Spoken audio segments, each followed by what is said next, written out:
Charles Haley. You're listening to Nothing But Niners.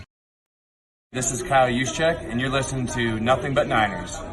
So now they've got to start from deep in their end of the field, and Garrison Hurst takes advantage of it. He takes the handoff, takes to his right, gets to the 20. He's in the 30. Needs to cut in. He comes back up the right sideline. Breaks his hard tackle. Comes down to the 30. He's down to the 20. He's down to the 10. He's down to the 5. He's into the end zone. Touchdown! Touchdown! 49ers! 96-yard run from scrimmage. Garrison Hurst breaking tackle after tackle. Sweeps down the sideline. Throws off bodies like clothes after a marathon. Young, back to throw. In trouble, he's going to be sacked. No, gets away. He runs, gets away again, goes to the 40, gets away again, to the 35, that's back at the 30, to the 20, the 50, the 10. He died. Touchdown, 49ers. Third down, Alex takes the snap. Alex looking down in post, and it's good. Touchdown! Touchdown, 49ers! For the second down, Ryan takes the snap, throws the slant to the left side. It's Russell, intercepted! The 49ers pick it, and Navarro Bowman is redemption! Navarro Bowman running it all the way for the touchdown! No greater redemption! The San Francisco 49ers, we can do whatever we want.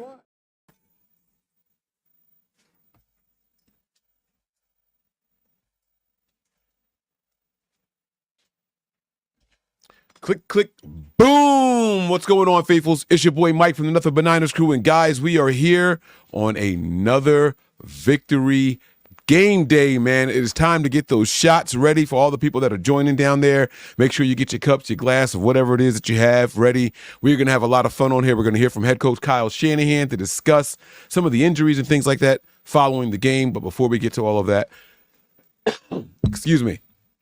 Let's go through some formalities, okay? If this is your first time here and you happen to be on YouTube, maybe we popped up in your suggested videos. Maybe you just got done watching the Kyle Shanahan presser and we popped up as the next one, the suggested one, or, you know, follow this page or something like that. Hopefully you guys enjoy the show. Click that like button, subscribe, turn on your notifications so you know exactly when we are going live. I promise you guys you'll have a lot of fun over here. Give us a follow on some of our social media platforms. We have Snapchat, Instagram, and Twitter. Those handles are Nothing But 9, the number 9, count my fingers here, Nothing But 9 ERS. We also have Facebook and Twitch. Those handles are Nothing But Niners. Now, let me tell you guys something really quick. I say Twitter still. I don't care. I know it's not called Twitter anymore, but they are haters. Maybe it's because I keep calling them Twitter. They will not let me go live on my Twitter. It's like, oh, you got to be verified. Been verified for a year. I have no idea what else I need to do, but they won't let us go live over there. StreamYard, get it together. You hear me? Get it together. Kind of like what the Niners did a little bit today. I'm your guy, Mike Andrews, 83. Boom. You see the handle right there. Oh, my God. My dog just farted. Sorry. It smells terrible. But listen. Oof. Oh, it went in my mouth. Oof. Oh, man. We are going to have a fun. How can you guys eat with that smell in the air? Like, Jesus. Y'all don't smell that? Where is he? Why is he here? God, I don't even know what was Dan Martinez says. Victory fart. Like this is terrible. This is it. He said he's spoiled. No, he smells spoiled, bro. He smells spoiled. All right, we're gonna get some victory shots going here. All right, I want you guys to get them ready. I'm ready to have some fun. Where's my banner there, man? Guys, I posted the link in the chat. If you haven't seen it yet, scroll up. There are a ton of you guys who have already. So let's go ahead and get the crew in here. I see Dan. I see Melissa. I see Steven. I see 49er Jeff, Terradome, Jonathan Rosa. Betty, I don't see you. I will bring you in once I see that your camera's on. Who else we got? We got Daddy P outside in the wilderness. What is going on, man? How's everybody doing? Y'all ready to do this? Let's go, baby. Come on, let's go. Yes. Yeah, man. Hold on. I got to make some noise. I'm sorry, y'all. I had to tell y'all about what I'm smelling over here. But listen, man, I'm going to sound the alarm. Our Niners did their thing today, man. And we look good doing it. That's what I like the most, man. That's what I like the most. We did our thing over there. Betty dropped out. Z, the dark one, is in there. I got you down there. Let me change the background, man. Let's put a little bit of a border between all of us here. Let me change the background. Boom. There we go. I like that a little bit more. Okay, guys. Melissa. I hope you all are blessed. Melissa's got the little pooch over there, tu perro. All right. I'm busting out the gold bar because this was one that we really, really needed, guys. So let's go ahead and get these shots poured up. We got the gold bar on hand for me. For those of you who are underaged, get some milk, orange juice, apple juice. I don't care what you get. Just don't get me in trouble on my stream. We do not promote or want you guys. Get the hell away from me, Bear. We don't want y'all doing anything underage or illegally. Okay? We're going to have these shots. Everybody get your drinks. You guys ready? Yes, sir. Yes, sir. All right. Hold them up towards the glass, towards the camera. And here we go. Through the lips and past the gums. Watch out, tummy. Here it comes. Salute. Salute. This is way bigger than a normal shot glass, I promise you. I should not feel that in my chest the way I do. All right. Say it So with this is your what chest. we're going to do. We're going to go backwards. Where did Melissa go? Did Melissa, how did she leave? Betty is back, and you didn't take a victory shot with us, Betty. What's going on? Did I take my shot right now? Wait, hold on. I got you. You and Betty. This is what we're gonna do. You and Betty. I'm not gonna take another full one, but I'll do a little half of one here. I'm lying. I'm gonna do a quarter of one because a half of one. I'll be over here licking the microphone on air, and y'all gonna be laughing at me, calling me crazy. So, all right, Betty. Anybody else doubling up? Anybody else doubling up? I'll give y'all a chance. Ain't saying nothing. Let's go. Out. Look at I gotta go get Dan. another thing. Dan tried to double up on the Propel Gatorade water over there. I see you, bro. I ran out. Get them That was my electrolytes last in. pick. Oh, it's all good, man. Don't you worry. Here we go. Let's hold them up again. Y'all ready? No poem necessary. On three, we're going to say go Niners and throw them back. 1, 2, 3. Go Niners! There we go, baby. Got whatever last. All right. Done, Niners. So what we're going to do, I want to hear from everybody. Y'all know how we do over here. I'm going to go from this screen. I'm going to pull you guys up one by one. We're going to start with Betty. We're going to end with Melissa. All right. And then as more people come in, I will pop others in. Betty, it has been a lot. Where the fuck did Betty?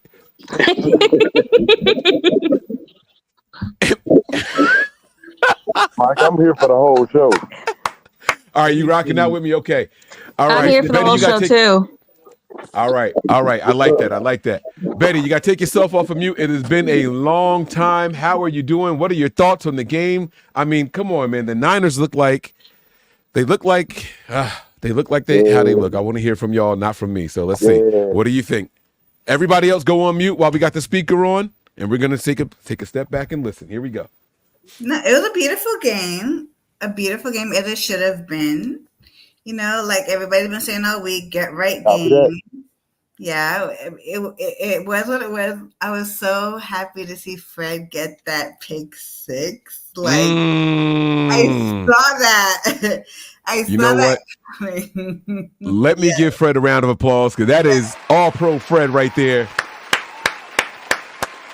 No, and it's crazy because I can't remember what game I watch. Breezy's the stimulations that he does each week. I can't remember one of the past games. It wasn't this one, but it was one of the past games that Fred got a pick six. And then that moment when I saw it, I was like, that would be beautiful.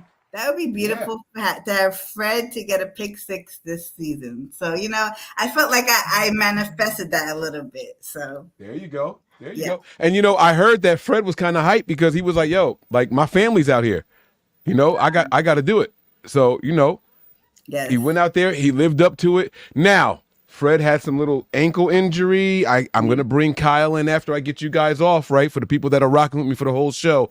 It depends. I see some people piling up in the background here that want to come on and do some victory shots. Mike, I see you down there. Daddy P, you were in here already. How you leave and come back? What? All right, this is what I'm going to need y'all to do. I'm going to need y'all to stop playing with my emotions. I'm going to bring Mike in there. I see. I can't get Mike in there. Daddy P is back. There he goes. He's in there. Mike, hang tight. I'm going to get back to you. Betty, I'm sorry. I didn't mean to cut you off. But Fred Warner, he spoke it up. He spoke it into existence. And he was like, I'm going to have a good game because my family's watching. And he did just that. Yes. I mean, sometimes it got to be like that. And then, Mike, and then Brock, it's breaking up real bad. No, Daddy P, it's your reception. Stop talking. All right. I can't even mute Daddy P. I might have to boot him. I don't want to boot you, bro. So I need you to reset the browser or get closer to the Wi-Fi router or something. I see you back there like you got a champagne glass in here. I don't know what Daddy P. Y'all, let me show y'all what I see. So sorry, Betty. I'm going to come back to you. I promise. I promise you I'm going to come back to you, Betty. Hold on. I need y'all to see this. Where is Daddy P? Is he on the screen yet? It won't even look at. He's so happy to be here. Look at him. God bless him. Daddy P, can you hear me? Look, ain't shit happening. Ain't nothing going on. Ain't nothing going on. I don't want to kick him from the studio because it won't let him come back. But he needs to reset. So, all right, there he gone. All right, Betty, you back, baby. I'm done interrupting you. I promise you. I'm done interrupting you, Betty. We here. Hey, look, it's been so long since a victory shot. We don't even know how to do it no more. Like, This is crazy. All right, so go ahead. The floor is yours. I'm going to shut up. I'm done. No, all I gotta say is I enjoyed the game. Brock did his thing. I mean, he was clean. He was efficient. He was running his little ass off. I was like, okay, Brock, go ahead and do what you gotta do. So, no, I enjoyed the game, and it's gonna be a long season. We got a lot more to go. So, what can we do? Hang in there, and it's at the end of the day, it's every man up, one goes down, we got another one up. That's all it is. So. Yeah. This game encouraged me. My daughter's birthday is in December, right? And she has, when my kids turn 10, I take them to their first 49ers football game. And so she picked the Cardinals game in January, the last game of the season. And what my biggest concern was, it was, what if we have the division locked up by then? What if we have nothing to play for and it's a bunch of backups? But today's game showed me something. I think the backups might give us something to watch for in the last game. Like you said, that next man up mentality runs through these guys' veins. These guys weren't faltering. Fred Warner didn't play the whole second half. We didn't miss a beat. We didn't miss a beat. So I like it, Betty, man. Good points right there, man. Thank you so much. It's good to see you. And hopefully we get to see a little bit more of you later on throughout the season, okay? Yes, for sure. Faithful. All right, Betty, you take care. Faithful, show Betty some love. Anything you want to promote? You got a page? You got a social media or anything you want? Nope. Look, she said, I want to take a drink and say go Niners. That's it. All right. That's what I'm talking about. All right. All right, Betty, you have a good one. You can drop out. I'm going to bring 49er Jeff up next. I see you up there. Your picture looks clear. No. Dan, you get the hell out of here. There he is. 49er Jeff. There he goes. No, Dan, what the Yo, y'all better stop playing. I've been drinking already. Don't do this, y'all. I swear Don't I'm not. I swear I'm just trying to turn my camera back on. That's it. No, I'm not doing it. Turn the camera back on, and then you're going to pop up. Okay, don't freeze. Don't do anything. I got it. Bong. There it is. Boom. All right. I'm back in the control booth. 49er Jeff, what's going on, big dog? How you doing, man? What's up? What's going on, man? How you doing? Now, see, I got a hoodie that's red with the 49ers logo on the front with the gold on the inside of the hood. But my 49ers logo don't shine quite like that one. You got to tell me where you got that one from. I think yours is bigger than mine, Paul's. Super duper Paul's. Super duper Paul's. But I swear that logo, there we go, is bigger than mine. Where'd you get that hoodie, man? I ordered it online, man. Fanatics. Okay. Fanatics be holding us down, man. I got to shout out to Fanatics, man. Let me go out there and get a sponsor. It's actually old, too. This is a couple years now. Couple years and it still look that clean? Yeah. You lying. What kind of laundry detergent you use? Yo, listen, all my 49er gear, I keep it up to par, man.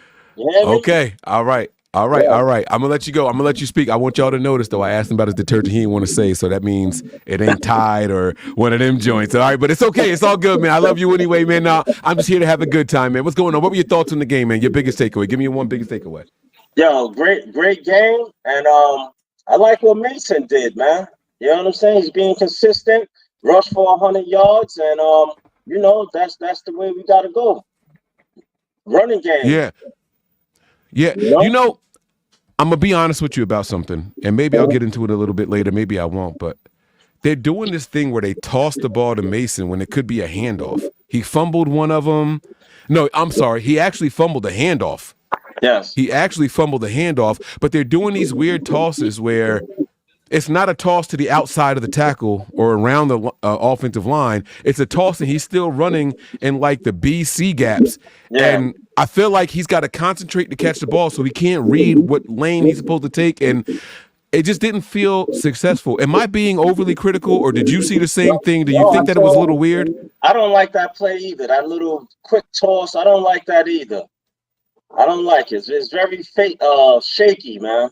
You know? Yeah, absolutely. You know, and it's like why can't we just hand it off to him if that's what he's going to do? I feel like it took away. It was a half a second of delay between reading the ball and bringing it in, and then trying to feel out where you're supposed to go. And I think that was kind of hurting him a little bit. And I'm saying all that. Meanwhile, I think he finished the game over 5 yards a carry anyway. So like, I feel like I should stop bitching and complaining and just let the man do what he's doing, right? Like maybe I'm doing too much. Yeah, but that play looks is shaky, man. I'm gonna be honest. I'm nervous every time they do it. You know, I don't like it either.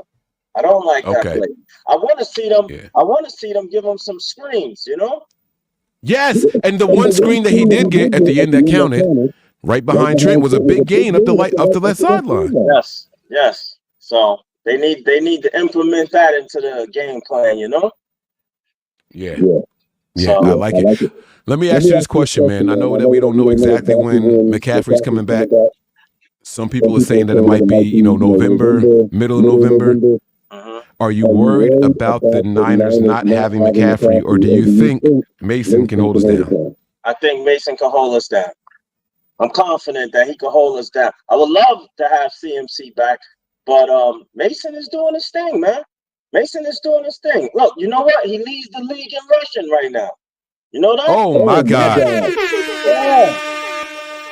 He leads the league. Yeah. So we doing our thing. You know? Yeah, absolutely. All right. I asked you for your biggest takeaway.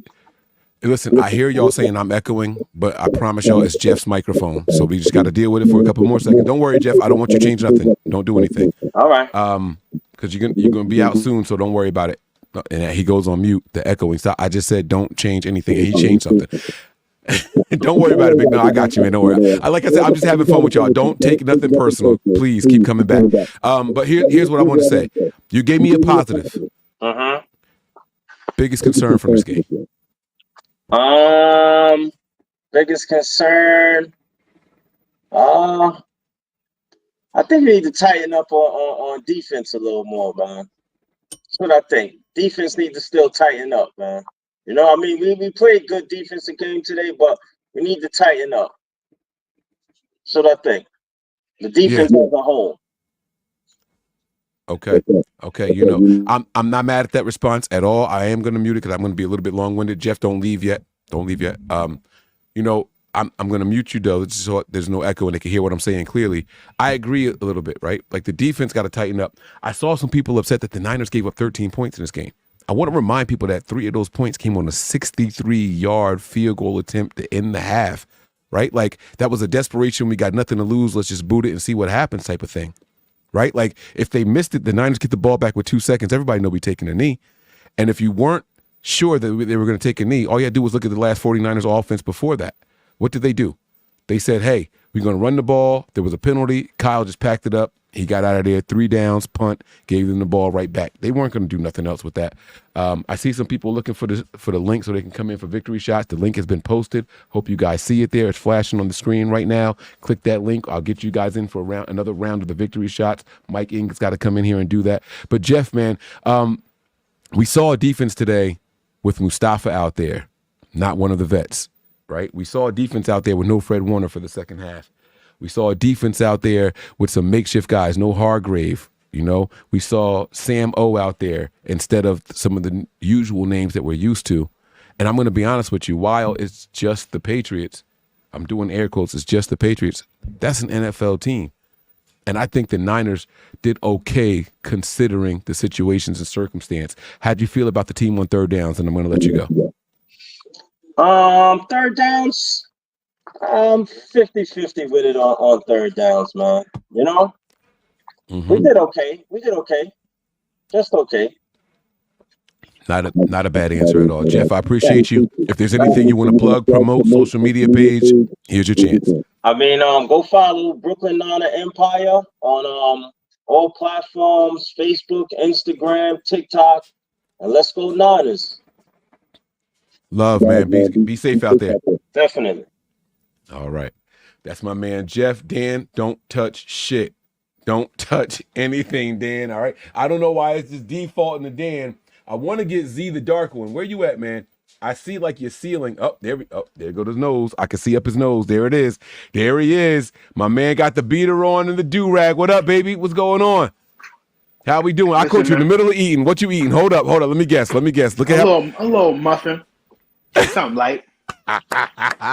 Yeah, baby. What's going on? What's up? Talk to me, man. Listen, man. I expected this win. I expected to be dominant. And I'm very proud of Brock Purdy taking chances throwing the deep ball. Okay, hold on. You proud of Brock Purdy for taking chances throwing the deep ball, or are you proud of Kyle Shanahan throwing the deep ball on first downs? I'm proud of Brock Purdy. Because one of those deep balls he threw in the double coverage where the defense was looking at him and it was a pick. Like, I mean, there was other options. They were open. He was taking chances. So I think he froze a little bit. I'm gonna talk while I hope. I can't leave my man on the screen looking like that. Oh, there we go. Okay, he back. Most of them, he completed. You know what I'm saying? So I'm proud of him for even taking the chances and using throwing the deep ball and using his feet to make plays. I'm gonna do it. There's the bomb. Drop the bomb on it, baby.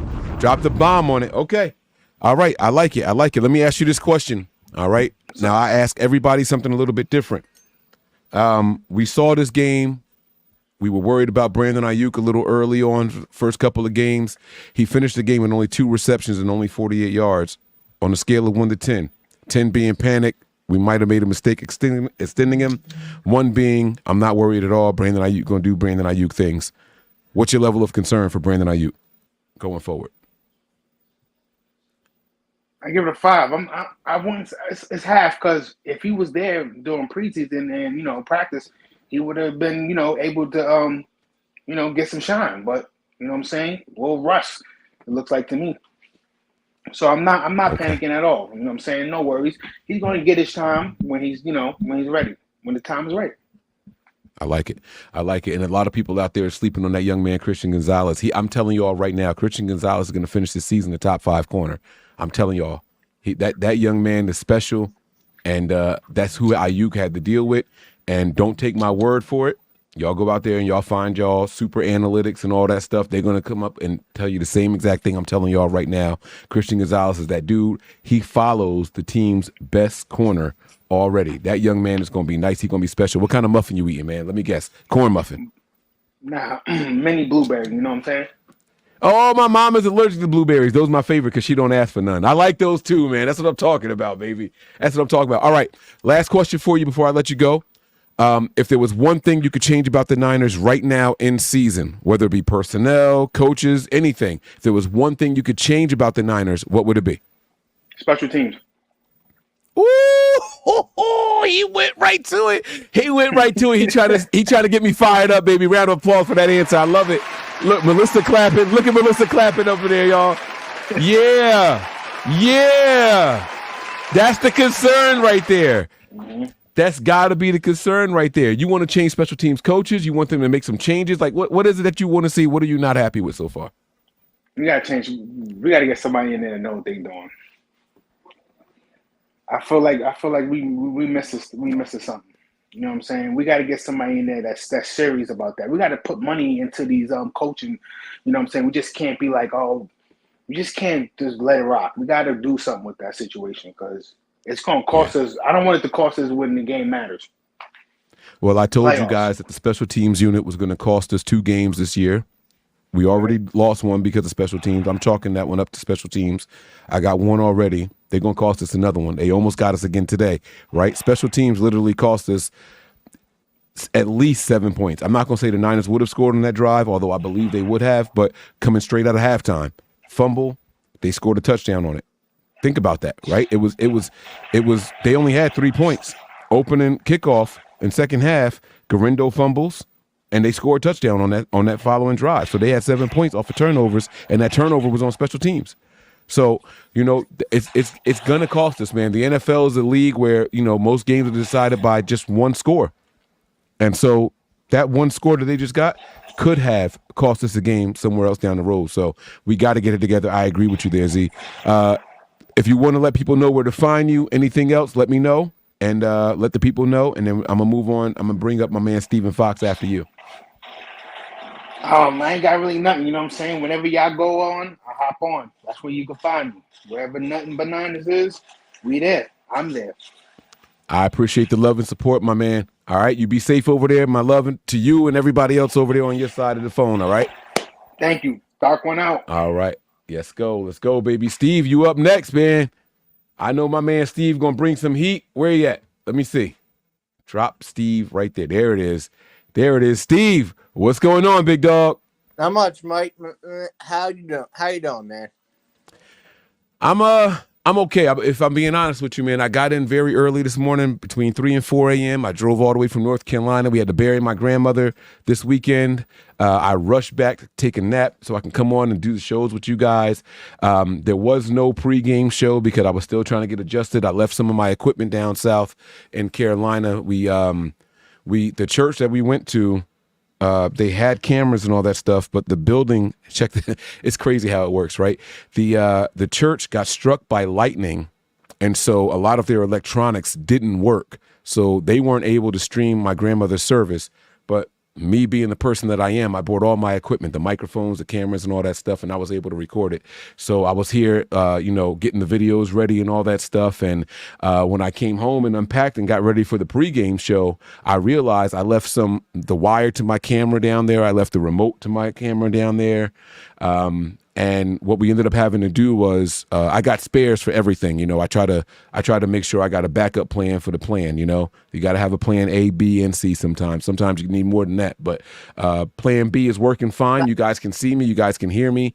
Grandma's laid to rest. But I am back with you guys. I'm back with my second family, you guys over here. Well, my third family. My in-laws are my second family. And then my 49ers family. So we are here, we holding it down, and the Niners got to win. So I'm trending in the right direction, much like the 49ers. Thanks for asking, though. I do appreciate that. No problem.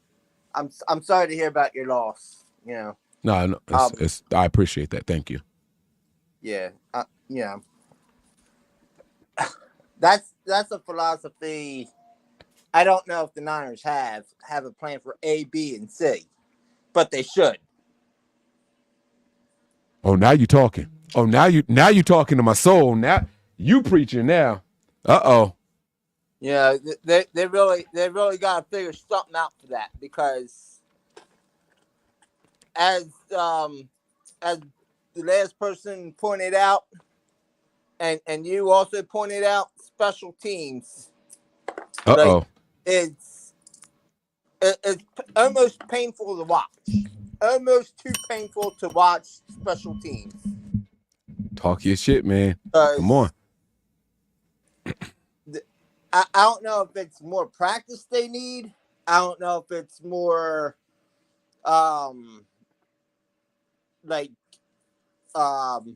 what's it called? It's basics, going back to the basics. Situational football, something. They got to do something, right? Like, yes. What the fuck? Exactly. Like, to your needs to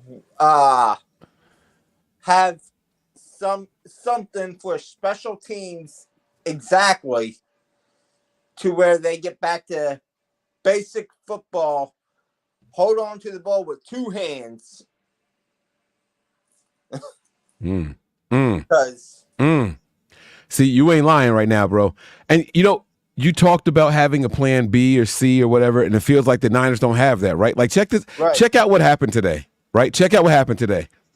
Isaac Ginando fumbles, and what was plan B? They put Debo out there. The guy who they said was going to be out for at least 2 weeks, he rushes and comes back trying to help the team. They start him at the running back position. He got 4 of the first 3 carries out the backfield. 4 of the first 3 carries out the backfield. And then When Isaac Ginando fumbles, they put him back there in place of Isaac Ginando, right? They put Kyle Juszczyk as the return man on punts. I don't want 12-year veteran Kyle Juszczyk. I don't know if it's really been 12 years, but he's been in the league mad long. Yeah. He's been in the league mad long. I don't want him returning punts either. Like, we need a real backup plan. Maybe we don't need to bench guys because they fucked up one time. Maybe we don't need to bench guys one time. Like, where's the faith in the guys? I was happy that they didn't bench Mason after his fumble, right? They did pull him out for the very next play, but they did keep going to him later on, right? And that's going to be hard to do. It's going to be hard to just say, okay, Mason, you can't play no more because you don't have CMC. You don't have Elijah Mitchell. So they kind of didn't have a choice. Their hand was forced. But if CMC was healthy, if Elijah Mitchell was healthy, I don't know that we would have seen Mason anymore in this game because of one fumble. One fumble should not negate what a guy does regularly. You know, Ramondre Stevens, they said something about him having like 3 or 4 turnovers the last couple of games. He's still the Patriot starter. I didn't see them going to Hasty until he needed a breather. You know what I'm saying? Like, we don't have a real plan B for anything, especially on special teams. And I got one question. When are we going to see, I think his last name is Callaway, out on the field? Callaway. Oh, Cowing. Cowing. The rookie wide receiver? Yes. So people are telling me that he's a little banged up, and that's why we didn't see him much tonight. That's why he wasn't out on the return team. That's why they put Juice back there. But I don't know how true it is. When we get to the Kyle pressure, I'm hoping that he can shed some light on that. I was going to say, what was he banged up from? I don't get me lying, bro. I don't know. I got to hear from Kyle so he can break it down for us. Yeah, I understand. It was just I didn't really expect an answer, but I was just kind of, I needed to say, like, I don't understand what he's banged up from, but yeah, it's a rhetorical question. I got you. Yeah. And it's weird because he was healthy last week. Guess how many offensive snaps he took last week? You guessed it, 0. Yeah. 0. Not a single offensive snap last week. Not one. Speaking of last week, I have a friend who blames Brock Purdy for the loss to the Rams. And I asked him this. How do you blame a quarterback who went almost perfect, throw it to the best available option, but the guy just dropped the ball? Like I told him, special teams, wide receivers that cost us that game. Yeah, that was on special teams, and that was on Ronnie Bell. I mean, there's no way around it. I mean, I'm sorry. Like, what I'm not gonna do is blame a guy for something that happened in the first, second, or even third quarter, because shit happens all game long. But what happens in crunch time and when you need him most, the team let him down. He threw to wide open Bell. He threw to the guy, and Bell dropped the ball. That's not on Brock Purdy. And I think Brock Purdy's leading the league in passing yards right now too. I know that he was going into this week. He had another really, really good game. I mean, he finished the game with another 288. So he's number 2 behind Dak Prescott, but he only needed 230 yards to surpass him. Prescott, and Dak Prescott already had his game against the Giants. Yeah, and he finished with 288. Yeah. So there you go. Yeah. I'm with you, bro. I'm with you. So we got the leading rusher, we got the leading passer, and we 2-2. Right. I mean, come on, man. We should be 3-1, but it is what it is. Come on, man. Not for nothing. Maybe it's because I'm a Niners fan. I feel like we should be 4-0. We should have beat the Vikings, and we damn sure should have beat the Rams. Like I don't know, man. I can't call it, Steve. But today, in this moment, I'm going to celebrate the win. Yes. I saw Kyle learn some new tricks. What did you think of Kyle throwing deep shots on not 1, not 2, but 3 consecutive drives on first down? I like seeing it. I think it's something we need to see a little more of because Kyle doesn't usually do that. So I think that's a step in the right direction. I like seeing it. It looks like the old dog is learning new tricks. And this is something I've been saying since preseason. He was allowing other people to call plays. He's learning things like that. I'm with you, man. I like seeing it. And if there's a game to practice and try some things out in, it was this one. This is a team that we should have beat with our eyes closed. We did handily. Were they perfect? Absolutely not. Anybody who was on the Patreon watching the game with us live, by the way, guys, patreon.com/NB9ERS. You know, it's flashing up on the screen. But if you guys were over there with us, we talked about it during the game multiple times. Kyle trying some new things, and I was happy with it. Now, Mike, I don't know about you, but if there's one game that I want to see some, I guess you would call them trick plays, it'd be against the Kansas City Chiefs. Okay, like so here's my verse, like some, like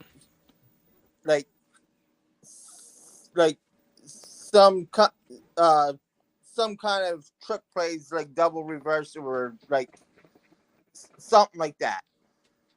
I mean, against the Chiefs in particular, unless they've practiced it a whole lot, I don't know if I want to see new trick plays. I do want to see them. I want to see Kyle get into his bag, though. I'm not talking about new trick plays, but like established ones. Just trick plays that they have in their bag already, but disguise the plays. There you go. Some misdirection and things like that. Yeah. Okay. All right. I'm with you, bro. Yeah, absolutely. And that's when we're going to need the most, because it seems like we kind of go a little vanilla over there. But at the same time, I mean, we've seen Jauan Jennings throw touchdown passes against them. We've seen Debo throw touchdown passes. Kyle does try. I won't, just sit here and say we lost so he didn't try. He tries at times against those Chiefs. He just comes up a little short every single time for some reason, every time. Spagnuolo just seems to get in his bag and he can't do nothing against it. I don't know, brother. I do have a question for you before I let you go. You've talked about some of your concerns. I want to know your biggest positive takeaway from this entire game. I mean, we got pick sixes. We got Bosa with the sack fumble. And Bosa, by the way, I know that the stats aren't going to show it, but Bosa was disruptive as hell this game. Bosa was all over the place this game. So what is your biggest positive takeaway from this game? Biggest positive takeaway? I would have to give that nod to Nick Bosa. Okay, I like it. Now tell us why. Let me first, before you do, let me play your horn for you on that one, because I like that.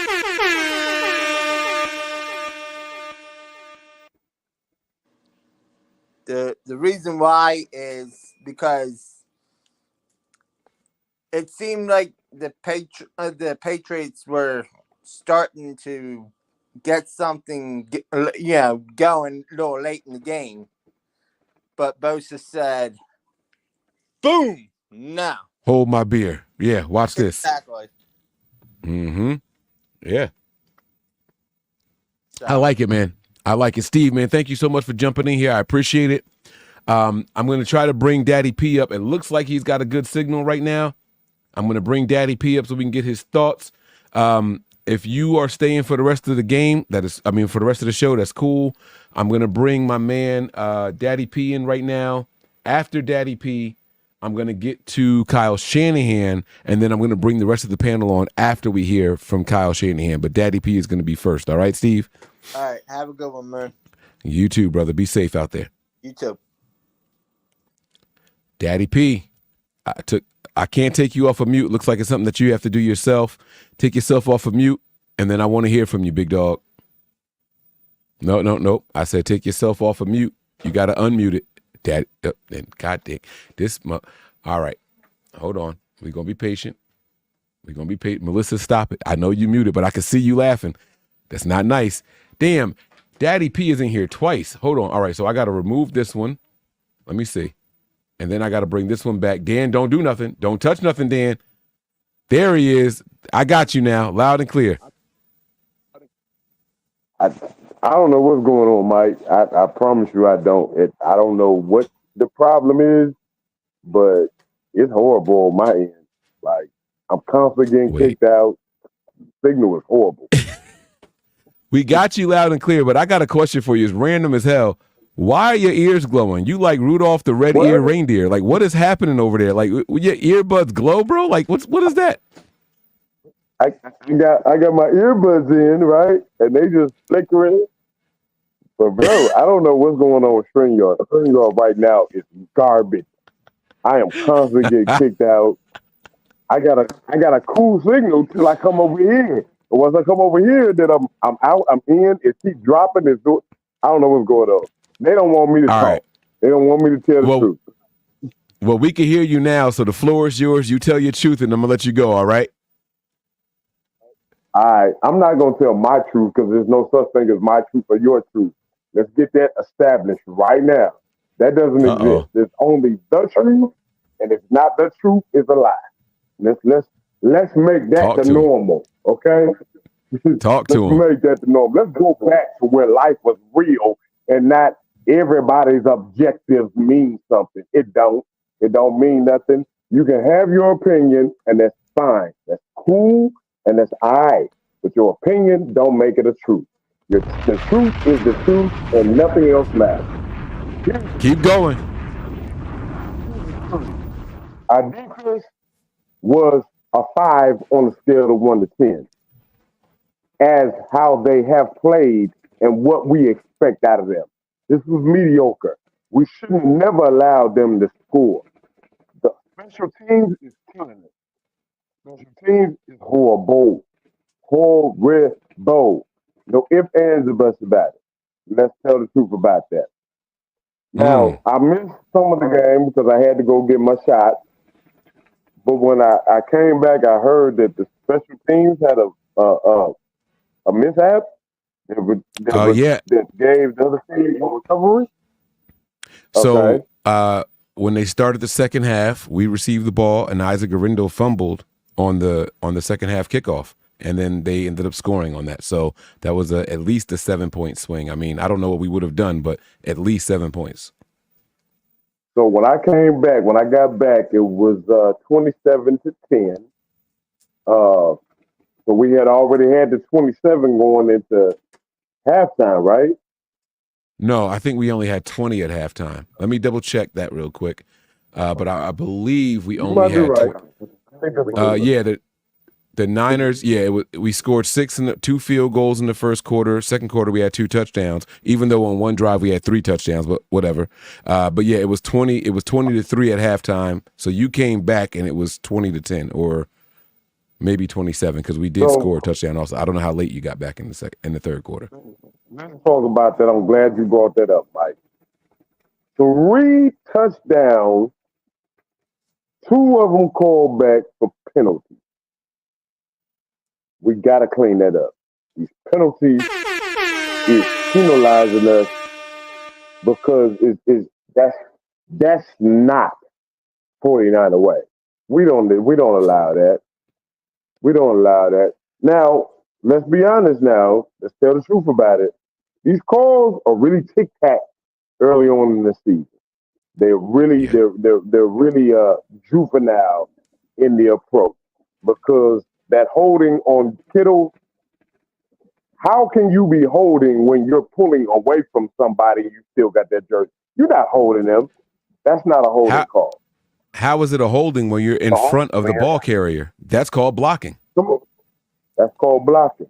And when he pulled away, yeah, he still had his little jersey in his hand, but he's in front of him. If anything, he was pulling him towards the guy that he was trying to catch, right? Because the guy that he was trying to catch was in front of him. So even the commentator said you're allowed you're allowed to hold on to the jersey as long as you're not pulling them away from the ball carrier. So you're absolutely right. Come on now, I get it. These are human beings. They are trying to work within the letter of the law. There's a problem with trying to work within the letter of the law because you're literally taking the verbiage without any context behind it. So we know that this is going to change and is going to progress as the season goes along. But that was 3 touchdown passes. Well, it couldn't have been 3 really because it's only 1. If Mason got in, that was a touchdown. It wouldn't have been another one. It wouldn't have been the third one. So the 3 really don't matter.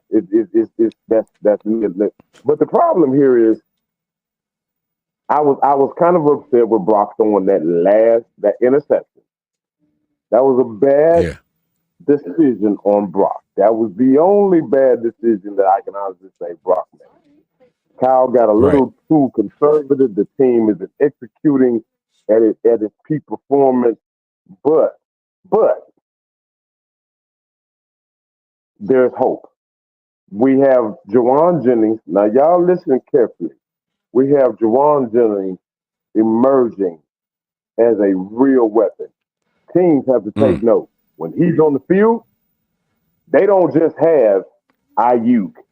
They don't just have Kittle. They don't just have Debo.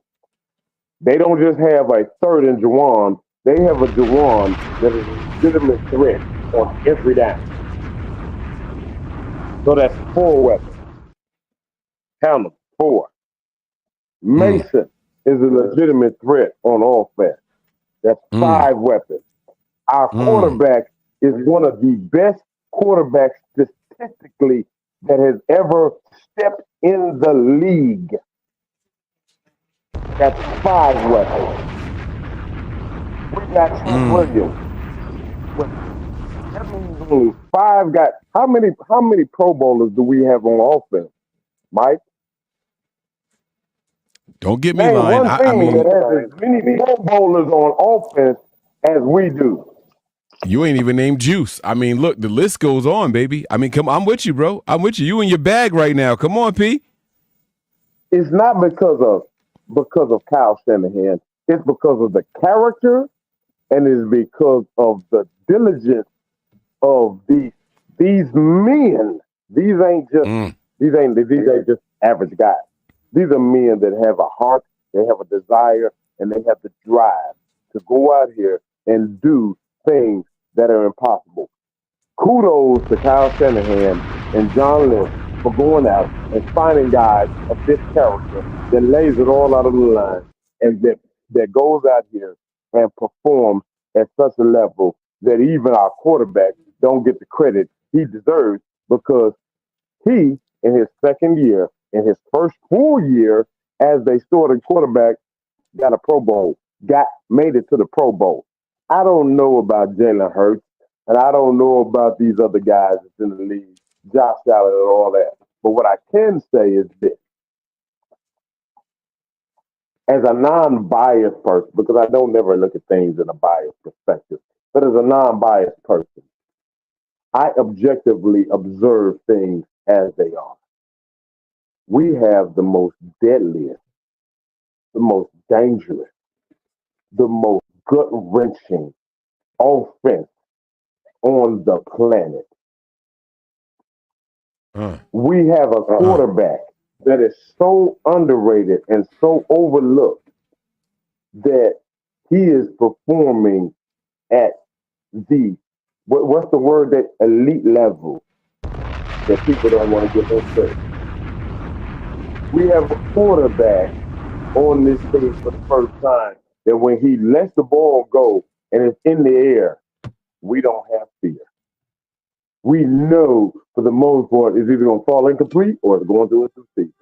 We don't sit there like that other guy that was here before him that wore the number 10. When he let the ball go, everybody butthole did like this.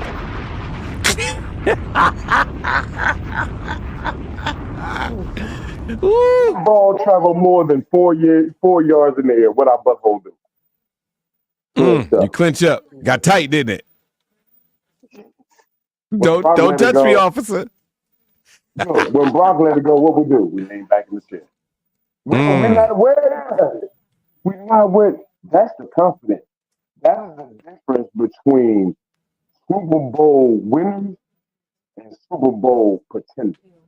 When you got a quarterback that lets the ball go and you don't do this every time, but you lean back in your chair because you don't expect a turnover, you don't expect that is the sign of an elite quarterback. That's all that Talk your matters at the shit. end of the day. What is an elite Talk your quarterback? shit. One that you feel comfortable with when he throws the ball and it goes more than 4, 5, 6, 7 yards in the air. That's an elite quarterback. We have an elite quarterback. We have an outstanding team. What we're lacking right now, in my opinion, is that dog eat dog. Now they got fight, but there's the lack of the killer instinct. There's the lack of the Terminator identity. 30 is good. 50 points a game. To let it put everybody on notice. We're not out here to play a game with you. We out here to dominate you, to kill you, to put you under our feet, to let you know that we are the dominant force that stands above all things. Okay? Now, the things need to clean up. The defense needs to get better. Better at, that's fine. But these third downs, Mike, unacceptable. We are not getting off on defense on third down. We got to get off. They was okay, Mike. Don't lie. They did. Don't lie. They did. Wait, hold on. Whoa. Now listen. Now, I mean, like, come on. They were 5 for 17. I mean, that's less than 30%. Like they were good on third down today. They went for it on fourth down 3 times. They only got one of them. I mean, that's a grand total of 6 for 20. I mean, not for nothing, you could ride that to the Super Bowl. If that's the efficiency on third and fourth down, you ride that to the Super Bowl tonight. What is the consistency throughout the season so far, Mike? What has been you our changing problem? The story up. Hold on. Wait. Oh, wait. Hold on now. Now hear me out. Hear me out. We want to see them improve from game to game. Yes or no? I want to see them improve from year to year. This has been has it not? I mean, you kind of broke up. I didn't hear everything you said, but yes, it has been a concern for sure. Absolutely. Third down consistency and efficiency has been a very big concern, so I won't lie to you.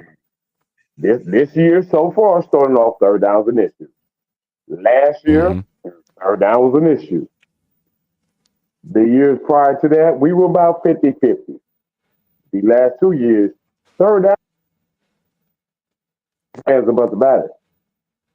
Third down is where you can really put a team away. Third down is where you stop teams, where you shut teams out. First and second down, good. Third down is where you have the opportunity to make them punt, to make them have to play risky. Third down is key. First and second down is fine. Third down, find the sticks on third down. Third down is where you got to get stopped. I'm not expecting you to do it every third down. Short, that's harder to do. But we got 3rd and 11s, 3rd and 9s, 3rd and 15s, 3rd and 18s. This has been a problem. We've given up too much on third down. We got to fix that. What's the thing? We got to fix it. The only reason they got back in the game. All right, P. Listen, big dog. StreamYard is hating on you again. You starting to break up some more? I think we got the gist, though. I think we got the gist. Is there anything you want to try to promote? StreamYard hating on me. You don't want me to tell the truth. There you go. Come on. I love our team. Our team. We don't really have any worries. We don't have any real issues. We don't have any real concerns right now. We're righting the ship. We're getting people back. I'm concerned about CMC. I'm worried that the Madden curse, I never believed in it before, but my man got it. He started the year off injured and ain't been back since. And I doubt, here's something nobody wants to hear. I doubt CMC is going to play this year. Oh, no, he'll be back. He'll be back. You think so? He went to go see a specialist. Yeah. And he ain't even suited up. He wanted to get back sooner. That's why he went to go see a specialist. One thing about being back and being back sooner, right? And so that's my personal opinion. I think he wants to get back earlier, faster than what they want. So there's certain practices that are legal in Germany that are not legal here in the United States, or that are not acceptable and approved here in the United States. So he went to go get something done that he can't have done here. And as far as a player, and CMC knows about his wear and tear and his age and all that stuff, I respect the guy that's going out there and trying to find alternative methods and procedures to get back faster. So that's a guy that says, y'all paid me, now let me help y'all get what y'all paid for. And there's nobody, I promise you guys this out there is nobody more disappointed about Christian McCaffrey being on the sideline than Christian McCaffrey himself. I promise you that. Oh, yeah. Oh, no doubt. No doubt. No doubt. I'm not really worried. Mason has really stepped up very well. He is the leading rusher in the NFL in 4 weeks. Come on. So, have no fear. The 49ers are here. Debo's back. Kittle's back. Aiyuk is emerging, although, Okay. Yeah. Here's the scary part. We have now on notice for the NFL a Jauan Jennings, who has emerged as a legitimate number 1, number 2 receiver. That's scary. That's scary. When you have a guy that can come in, and when we're down, he steps up because he's been this good all along. See, Kyle is smart. Kyle is so smart. We don't give Kyle credit. Kyle been saying for a long time, the only thing holding Jauan back is me. Kyle is smart enough to hide his secret weapon in plain sight. Yeah. All this talk about Kyle, fire this guy, fire that guy. Look, every last one of us, we're all fans. We love our team. We want to see us win every game. We want to see us go 17-0, win the playoffs, win the Super Bowl. That's likely not to happen, but we have the team that can correct these errors. Yeah. Now, yeah. And I'm going to end with this, and you can move on. Here's the truth. 49ers is the best team in the NFL. Wait. I think you broke up a little bit. What'd you say? The 49ers what? I'm lying. You didn't break up. I just want you to say it again. Team in the NFL. We have a quarterback that is easily in the top 5, if not the top 3 in the NFL. I only say that because Patrick Mahomes has been in the league longer and has done more. Lamar Jackson, not as good. Jalen Hurts, not as good. Josh Allen, not as good. Although Josh Allen, don't sleep on him, he's doing good. Okay. Now that they have a better team. Yeah, all right. I'm about to say Josh Allen's doing more with less this year. But all right, I'm with you though. I'm with you. Hey, listen, I'm smelling the sauce cooking on the stove. I'm with you. So hey, now I'm gonna pour the sauce on the chicken. Here we go. As long as we stay healthy, there's not a team out there that we should fear. As long as we stay healthy and we have Brock Purdy as our quarterback, who is smart, decisive, elusive, and precise in what he does. He makes the occasional mistake just like any other quarterback will. But hands up, if everybody that's here right now believes that watching Brock and the 49ers is more exhilarating and exciting quarterback play that we've seen since Joe Montana, Steve Young. Oh, wow. I'm gonna put my hand up. You ain't got to run down this list too much longer. I'm with you, because I like what I'm seeing from young man Brock. I'm with you. I say give him the bag. And look at that. Just like that, StreamYard kicked his ass right on out of here. See what happened when you say it's the last thing I'm gonna say and you keep talking? That's what StreamYard, I ain't do it. He's still sitting there just staring at us. He ain't saying nothing though. He froze. Listen, I'm gonna let him go. I appreciate it. Daddy P did his thing. Melissa, don't say nothing because I know where you want to go. It is not the Jauan Jennings moment of the show. Melissa, don't you say a word. Don't you say a word. I know where you want to go. Right now, we got to hear from Kyle Shanahan. Well, before you go to the presser, I wanted to get you to talk about Kevin Givens today because you got a rock jersey. That's all I was going to say. Because he got a what? I said, I want to hear you go Givens before the presser because jersey came up big today. Well, listen, man. You listen. Kevin Givens was out there doing his damn thing. I have never seen an interior defensive lineman go out there and get 3 sacks before like that. I'm going to say it again, an interior defensive lineman go out there and get 3 sacks. They credit him with 2.5. That's cool. You got to share some of them. But guess who he shared it with? Another interior defensive lineman, Malik Collins. I mean, those boys on the inside, the 49ers defense in the last 3 weeks have a total of 17 sacks. I don't know if y'all realize that. I don't know if y'all know that or not. They have 17 sacks in the last 3 weeks. Huh? Hargrave, gone. Armstead, gone. These boys are out there doing their thing, man. Malik Collins is the real deal. I tried to tell y'all from the day that he touched down as a 49. I tried to tell you. Y'all didn't want to listen to me. Kevin Givens, he said, all I need is space and opportunity. And you don't even got to give me space. I'll take the space, huh? I'll take that shit. I'll take the space. Don't give it to me. I'll take the space. And those boys are out there eating, man. We can sit here and try to say, oh, well, man, it was just the Patriots. No, we did the same thing last week. Oh, well, it was just the Rams. No, you did the same thing the week before that. Those guys are out there getting after it. The 49ers are the real deal when it comes to this defensive line.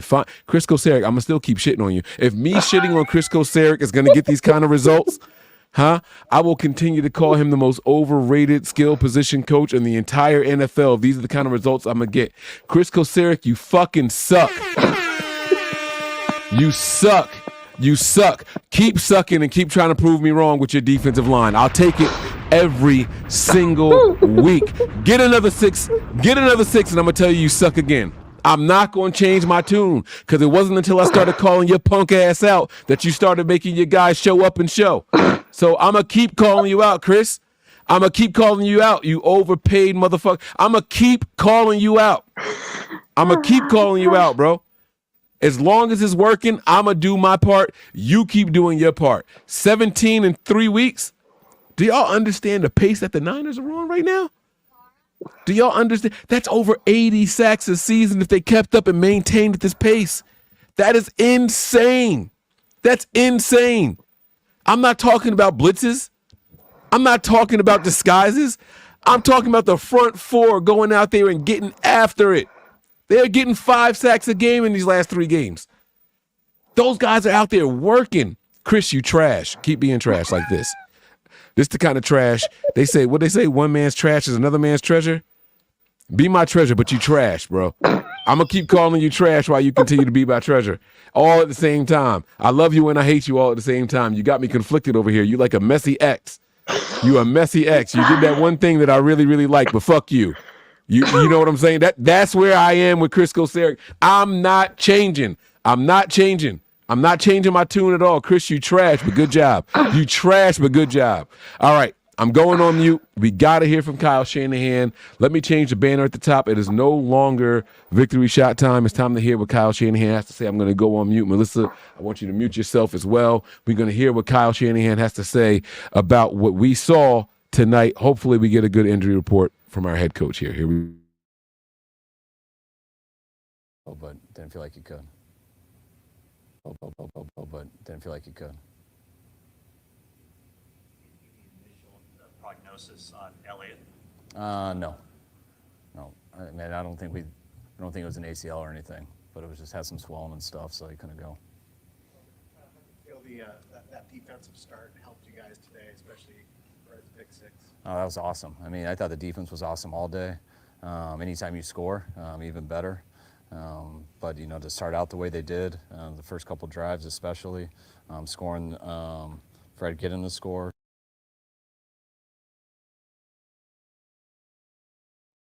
All right, this is what I'm going to do. They have the new one up where Kyle actually can be heard talking about the injury, so I do want to rewind it. I apologize. I don't give a fuck. They did it, not me. So this is what I'm going to go with here. I believe this is the one from Kyle for today, so I'm going to play this one instead. Guys, injuries from the game. Fred Warner had an ankle, did not return. Kittle, ribs, did return. Jordan Elliott had a knee, did not return. Cowing, shoulder, did return. Conley, oblique, finished the game. And Juice went out there at the end with a shoulder. Go ahead. Fred Warner and Jordan Elliott, do you have any idea of the severity yet? I don't. I know Fred tried to go, came out in third quarter and tried to go, but didn't feel like he could. Initial prognosis on Elliott? No. I mean, I don't think it was an ACL or anything, but it was just had some swelling and stuff, so he couldn't go. Feel that defensive start helped you guys today, especially for the pick six. Oh, that was awesome. I mean, I thought the defense was awesome all day. Anytime.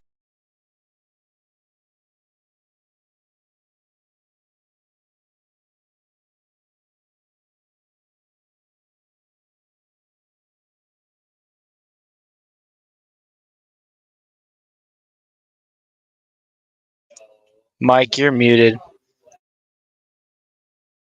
Thank you very much. Prognosis, he didn't really tell us anything that we didn't hear during the game, but there are some things to take away from it here. One, Elliott, he said it doesn't seem like it's season ending. He didn't use those exact words, but he said it didn't seem like it was an ACL, but we'll find out a little bit later. And the other thing was that Fred Warner did come out and try to go in the third quarter. And so that's kind of what my read was. I saw him continuing to walk around. I thought if it was severe, they wouldn't have had him walking around as much. While he didn't have a helmet, he did say that Fred tried to go in the third and just couldn't.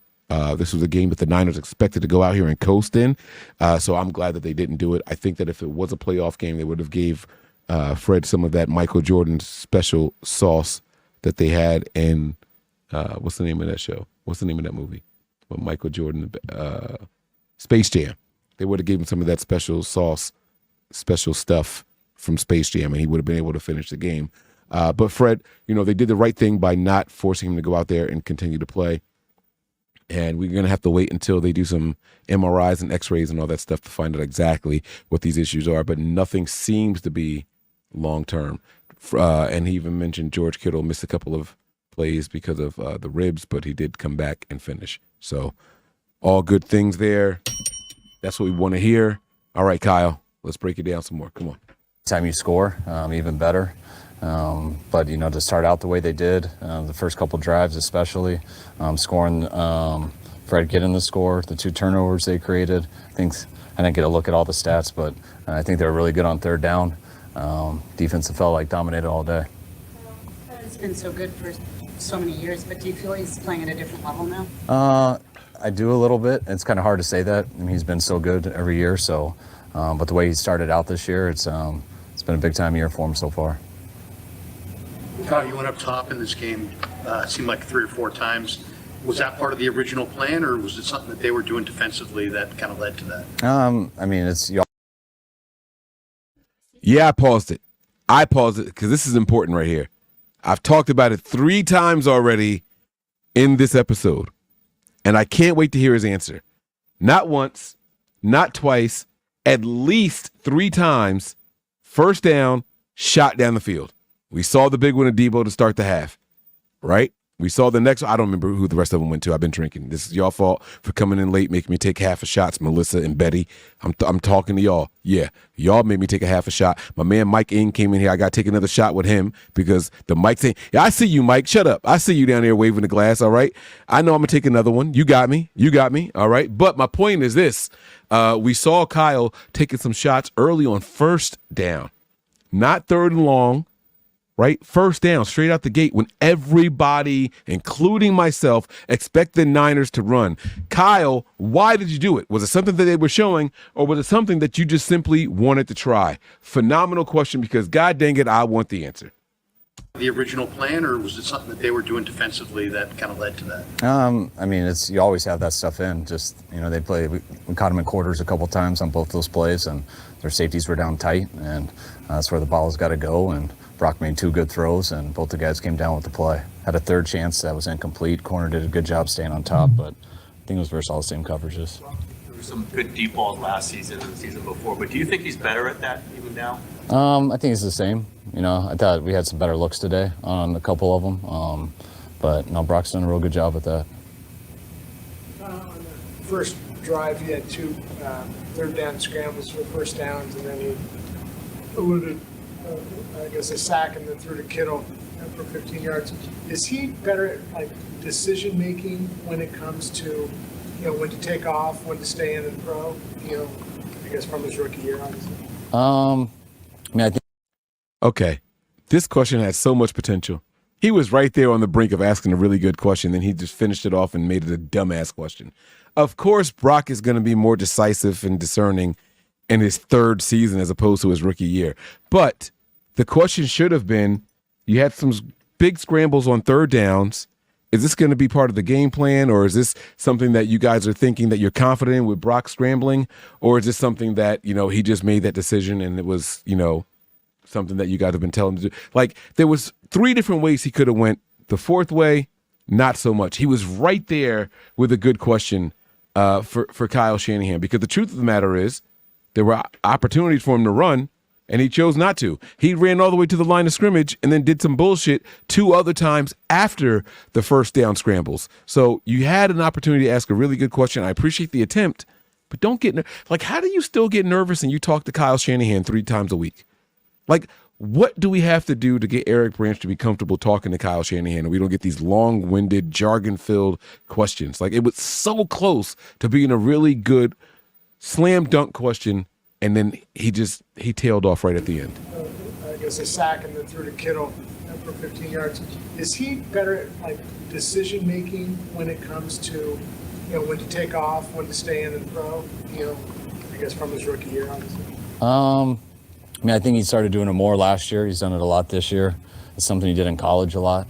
I think Brock has just got the confidence on when to hang in there and try to make the play work, and when to break and buy time and try to make a play, getting people open later off schedule, or trying to move it with his legs. And he's done a hell of a job of that these last 2 weeks. If he didn't do that in the playoffs last year, I don't think we would have got to the Super Bowl. So I think he did it then too, and love having that asset of our offense. He's done a hell of a job with that. The Ginando fumble, is that just a rookie play, or how do you chalk that one up? I chalk it up to an NFL football player getting hit and fumbling it. I don't put it on being a rookie. You can fumble it whoever you are. It was a big fumble, especially opening up in the 3rd quarter. I think is what gave them a chance. They answered right away. Biggest thing when someone has a turnover, you want the defense to go out and hold them to 3. I think they scored on a 4th down maybe. We had a commitment trying to stop an inside zone run, and they had a good play call getting out there to score. But we'll come back to them. But yeah, that was a big fumble. Kyle, we watched the fucking game. What are you talking about? We'll come back to him. You benched the motherfucker. I didn't see him back out there. What does he talk? Does he think that we didn't see this shit? Did y'all watch the same? Melissa took yourself off mute. Anybody on the panel, take yourself off mute. He didn't say we got back to him, Mike. He said we'll get back to him, meaning I'm not going to just throw him out. He'll be back one day. It's okay. What the fuck does that mean? One day? Sorry, not to you. No, I'm not. Down the road, future game. What I found offensive to that statement was that for 2 seconds he protected him, saying that could happen to anybody, no matter if you're a rookie or a vet.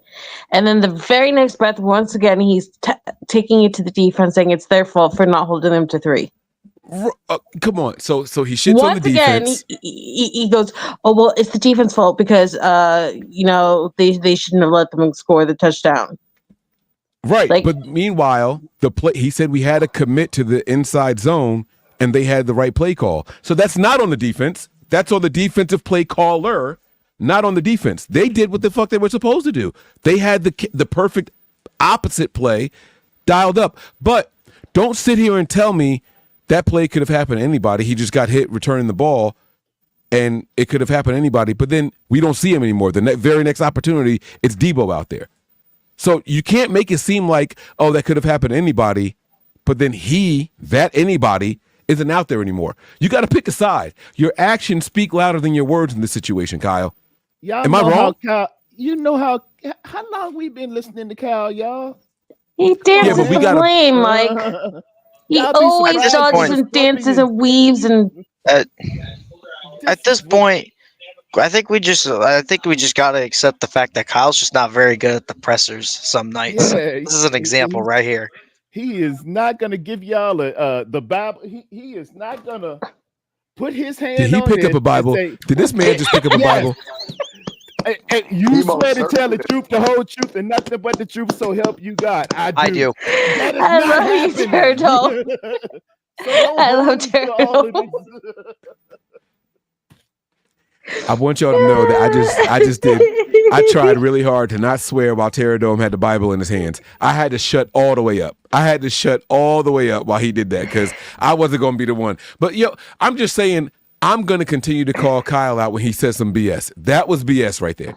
He started good. That's fine. He defended the guy, but your actions said something completely different, Kyle. You benched the guy after he made one mistake, but you said it could happen to anybody. Mike, when you put that ball on the ground, I can't emphasize it enough. As a coach, when I see that ball on the ground, I'm gonna have the ASS. Trust me, there's no easier way to lose a game than putting that ball on the ground. And you gotta do what you gotta do and get the guy out, cool him down, do something, put yourself together, get some Gatorade, get some soup, lemon juice, whatever it is. Get him out of my face right now. He's messing up. Veteran in there. That's why I put juice in it. Just catch the ball. I do not want a 99-yard run back. Just catch the ball because these yo-hoos can't catch the ball. Here's my counter to that. How is he going to learn? How much more time do he need off? We can't learn on the job now with you fumbling it. You can't learn on the sidelines either. You can't learn on the sidelines either, Pterodome. Yes, you can. It is positive reinforcement. You get off the field right now because you done put it on the ground. It's like training your dog.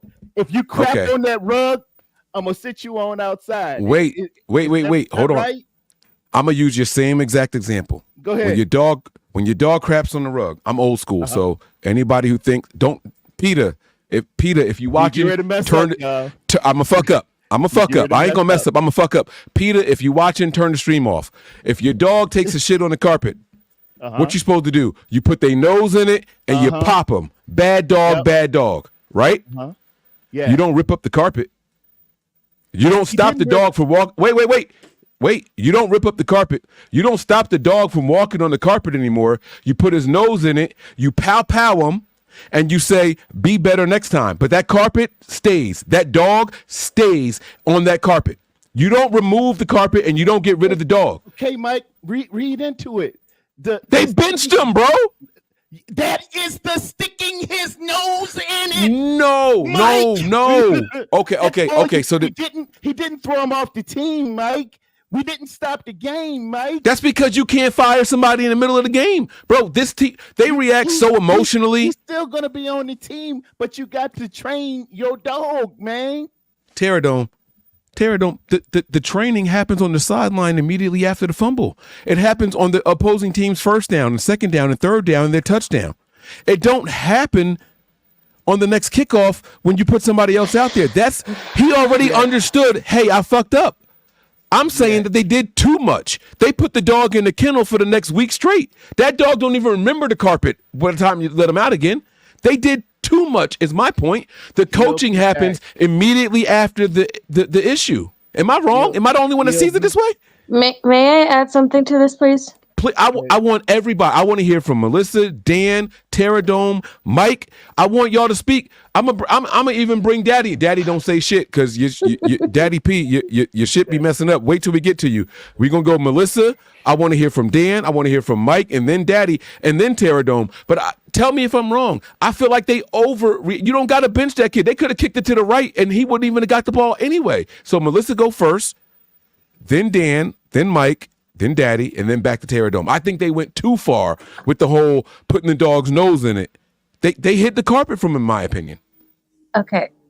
I think this is a big issue, and I'm going to agree with Mike, especially after what happened week 1. The way that we went after Jordan Mason for his comments on the field and broke that kid's spirit, they're going way too aggressive at these guys for stupid shit.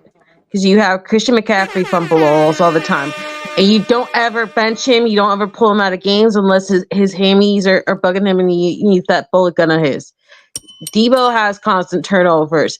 Brandon Aiyuk has turnovers. People have drops all the time. You do not go and say, oh, well, that's him being taught something. Okay, like, it's one thing when you want to say that Kyle goes too hard at the receivers because he was a receiver, so he has higher expectations. But the way that you build up a team is you're supposed to have the young guys back. You're not supposed to break their spirits and shame them over everything, because then it's all going to be in their head. Oh my God, I got to do better than next time. I got to do this. I got to do this juke. I got to go get this more yards. I have to put the ball in danger because coach got mad at me last time, and I got to really prove to coach that I'm not going to do it again. Like, you could do some serious freaking damage. We always talk about how people perform on the field, but there's also a mental part to this. Like, you cannot constantly just shit on everyone, especially in a year like this year where you have so many team injuries. You cannot risk anything affecting these guys that you're going to need throughout the year. Like, you're down to your studs at certain positions. Like, you cannot take the chance. And there's no guarantee that Christian McCaffrey's coming back. So you cannot risk these positions right now. Like, and the other thing to it, I'm really pissed at him that every freaking time anyone on offense or special teams fucks up, it's always the defense's fault. It's like, you do one nice thing, and then you have to slap and bitch slap everybody on defense for everyone else's mistakes. Like, get their fucking names out of your mouth. If you're not going to be complimentary, just shut the fuck up and say it was a bad thing. We move past it. Like, stop taking your little tiny baby ass digs at the defense for, oh, they got a field goal. Oh, they got a touchdown. Oh, if I was in control, I would never let this happen. Like, Kyle, you let everything happen. And, I got in trouble with someone last week on Facebook when I said that this team sits on leads, and they're like, well, no, they don't sit on leads because the Niners didn't run the rest of the Rams game. I'm like, but that's what Kyle does. He gets these big fucking leads, and he just stands still the offense, and he just expects the defense to take over and just not break, and it pisses me off. All right. Okay. That the only reason I'm stopping you, deflecting blame. Listen, the only reason I'm stopping you. No, it's cool. The only reason I'm stopping you is because you were cooking with the special teams thing. I didn't hear him say shit about Schneider. I didn't hear him say shit about coaching on the special teams. He went to the defense, and he tried to make it seem like the young guys got to learn, but he put them on the pine. The only reason I'm stopping you is because then we're transitioning to another phase of the game and play calling on the offensive side of the ball that doesn't have anything to do with special teams. But I was with you 100%. I was with you 100%. I'm just telling you how I feel. Dan, it's your turn. Because Melissa said she agreed with me. Take yourself off mute, Dan. Your turn. Okay, first of all, I apologize for the noise. That will come back from back there. Just some guys practicing. Don't even worry about it. No. We got you. Okay. I'm going to say this. I partially agree with Terradome on this one. I really do. I think there is a lesson to be learned in this, because I was streaming it and I got mad about the way the fumble was, because he ran into the back of Sauter and he shouldn't have done that shit. He should have gone around him, and he didn't. If he had gotten hit and he fumbled, I would probably lean with you, Mike. I really would. But because of the way it happened, he just straight up ran into the back of our guy, and that's how he lost the ball. I see the difference. I already see the difference. You're worried about why the fumble happened. I'm saying the fumble happened. There's a difference. I don't care how it happened. He could have been running and no one touched him and he dropped the ball, right? Like, he could have been running and 4 guys held him up and then the 5th guy came in and punched it out. I don't give a shit. That's what I'm saying. What I'm saying is I'm not worried about the how it happened. I'm worried about how you coach him up after that. Sending someone to the bench and taking away their very next opportunity does not give them the chance to learn from their mistake. Sitting on the sideline saying, hey, you should have held the ball tight in between the chest when you're running into the crowd between two arms and hold the ball up high versus saying, sit down and watch someone else do it. That's not the same thing. We're in week 4, guys. This is not preseason football anymore. We don't have backups. This team does not go out and draft kick return specialists. We are doing the best with what we have because this team doesn't value the special teams unit at all, in my opinion. I'm not telling y'all to agree with me. What I'm saying is they don't give a damn, so they're just putting people out there to see what they can do. And when one of those guys messes up, you have to acknowledge you weren't brought in to be a special team specialist. You were brought in to be a running back that we thought could be a weapon, and we're asking you to do this. And so if you're going to sit there and say, hey, you did bad, pow, pow, get out there and be better, he's got to get out there to be better, not on the sideline. He's not going to learn from his mistakes sitting down watching. He's done that his entire career. He's done that since the preseason. He sat down and watched film. He sat down and studied week 1, 2, and 3. Here we are in week 4. He makes one mistake, and now it's like, oh, you can't do it anymore ever. That's the part I'm saying I don't agree with. You get him on the sideline, you yell at him, you degrade him, you punish him verbally. The next opportunity shouldn't be the time that you bench him. Because just like Melissa said, Christian McCaffrey on the opening drive, we drove all the way down the field. We get in the goal line situation, he fumbles. Guess who started the very next drive as the running back? It was fucking Christian McCaffrey again. They didn't say, hey, the next running back opportunity, it's not going to be you. What's the difference? How else do they spot? Maybe I'm wrong. Who's next? Mike? How long Christian McCaffrey been in the league, y'all? A proven mechanic, a proven asset to the league. Oh, so that's what y'all doing with it. And Isaac Ginando is what? Has he been doing this as long as Christian McCaffrey and got his offensive player of the year and led a team? Not at all. And okay, it's a little different. When I get these rookies messing up, dude, the only feasible and classy thing you can do to a millionaire working man in sport is snatch his playing time right now. Yep. Oh, okay. You don't cuss people out on the sideline. This is the NFL, son. That means not for long. That means the highest of the high. We don't do that here. Really? I tell you how bad it looks. Did you see how Sean Payton degraded Russell Wilson? I think it was last year. You see how bad that looks? You don't do that here. All you do is tell this rookie going over there to the sidelines, I don't want to see you right now. We will revisit this in film or in practice. Okay. In a week. Mike, what do you think? Wait. But here's my rebuttal to that exact statement. I'm not gonna move the goalpost at all. I'm with you up until one point. How many times has Christian McCaffrey fumbled on the opening drive of a game? Rarely. It's at least 3. 4 times. No, come on, 4? Yeah. It's 4. Yeah. That was all last season. All last season. And he ain't take Christian McCaffrey out. But that's my point. Okay, that's my point. McCaffrey is the offensive player of the year and has been here for years. Okay. But is Christian McCaffrey the same guy? Wait. Is Christian McCaffrey the same guy if he don't continue to get the opportunities? No. So you got to let them learn. You got to put them back out there. You think they went to the sideline where Christian McCaffrey was like, hey, good job, great fumble? No, they said some negative shit to him and they put him right back out there. That's my point. But Mike, I'm not saying that you shouldn't be upset with the young man. Here's the problem. Here's the problem I'm seeing is that this guy's a rookie and he's not going to get most of the carries. Those are going to go to Deebo Samuel and Jordan Mason as of right now. So I don't see why it really matters at this exact moment in time. What do you think? Besides, what do you think he's going to do with practice all week? This guy's gonna go through practice after practice to not fumble the ball, and he's gonna get. And if he does, he's gonna get punished for it. He's gonna be like the program with Darnell Jefferson, and he's gonna have that ball with him at all times. And I want everybody to poke at it when you get a chance. It's called corrective training.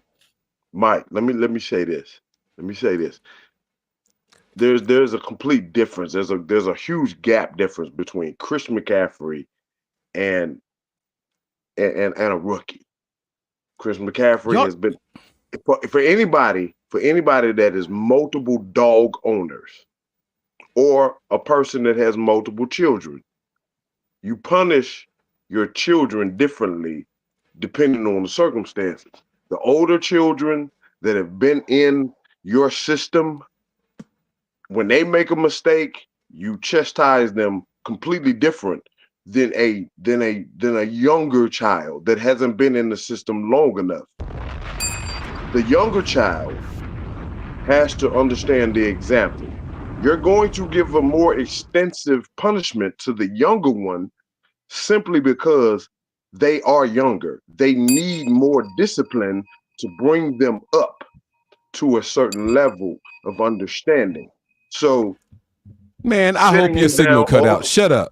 Nah, because you're telling the truth. Nah, I agree with you. I 100% agree with you. I like the way you broke that down. That was good. You have a younger child. They don't know as much. They're not as knowledgeable. They're not as experienced. They're not as acclimated, right? So if the older child makes a mistake, you understand that they know that you made this mistake and how you made the mistake. The younger child doesn't really completely understand. So sitting him down is like when you're, as the example you used earlier about the pup that poops on the carpet. What do you do to that pup? You put him in the cage. You set him in the cage for the one poop. The older dog, you put their nose in it, you give him a little snap or pap or whatever you do, and you let him go. Because that one understands more than the younger one. The younger one still has to be brought along, has to go through these experiences to understand. There you go. So I can't argue against logic. You bodied me. You got me. I digress. Y'all are right. I'm telling y'all got me. Can I add just one more thing though, real quick? Absolutely. Okay, forget the Christian McCaffrey thing, right? They broke the spirit of Jordan Mason week 1. Just for one random comment. Okay? And seeing this feels a lot like that. And not only that, but this team has this way of kind of getting in guys' heads, and unless you have like a really strong mental fortitude, it can really frig with you. Like Ambry Thomas would get chance after chance, but as soon as that first mistake happened, it would constantly be in his head, and he constantly be freaking out anytime he made a mistake. And that's the only reason why I bit back at this, because I'm really afraid with the way that the injuries are going that this could be another one of those situations. One sec. Who is leading the league in rushing yards right now? Jordan Mason. His will is not broken. He just got chastised. Oh, stop it. He got chewed out. Oh, stop. I'm talking about Garendo, Terradome. I'm not talking about Mason. But you use Mason as an example. In your reference, I used to be because what they did to him week 1 was not their will not be broken. It's just how long Mason been in the league? Being young right now. Watch you this. got a mistake. Here's your chewing out. Let's move on. And he been running the rock ever since. He's our go-to. Melissa MP, I got both of y'all. He's been in the league longer. He knows the system better, blah, blah, blah, blah, blah. And Melissa, to your point, they did break his will. Here's the difference. They had nobody else in the running back room to lean on other than a rookie Isaac Garendo or somebody else they brought in. The Niners didn't have a choice but to put Mason back out there. And to Melissa's point, if they did have another viable option, CMC, Elijah Mitchell, or even if Matt Breida had made the team, y'all not going to convince me that Mason would have came back out there after that bullshit comment that he made, that he didn't even know he was making a mistake. And that's Melissa's point. Her point is, although they're all rookies or they're all inexperienced, the Niners are playing this detrimental thing with these guys' mentality and their mindset. And you can't just treat everybody the same. P, you said something that is very true, right? I got 4 kids. I know where you're going. I got 4 kids. And one of my kids, I can give him a look they'll never make that mistake again. Right, Another one of my right. kids, I got to say, go stand in the corner for the same mistake that the other one made because everybody's different. The Niners don't have that mentality. They say, oh, you fucked up, go sit down. And what she's saying is that in it of itself could be detrimental. Everybody's not the same. Ambry Thomas is another person that she mentioned. He will have 3 games good in a row. Mess up one time and you don't see him for the next 3 weeks. And that's her point, is that if they have another viable option, then they'll just move on from you and treat everybody the same. They couldn't do that to Mason. They didn't have Mason fumbled tonight and was right back out there 2 plays later.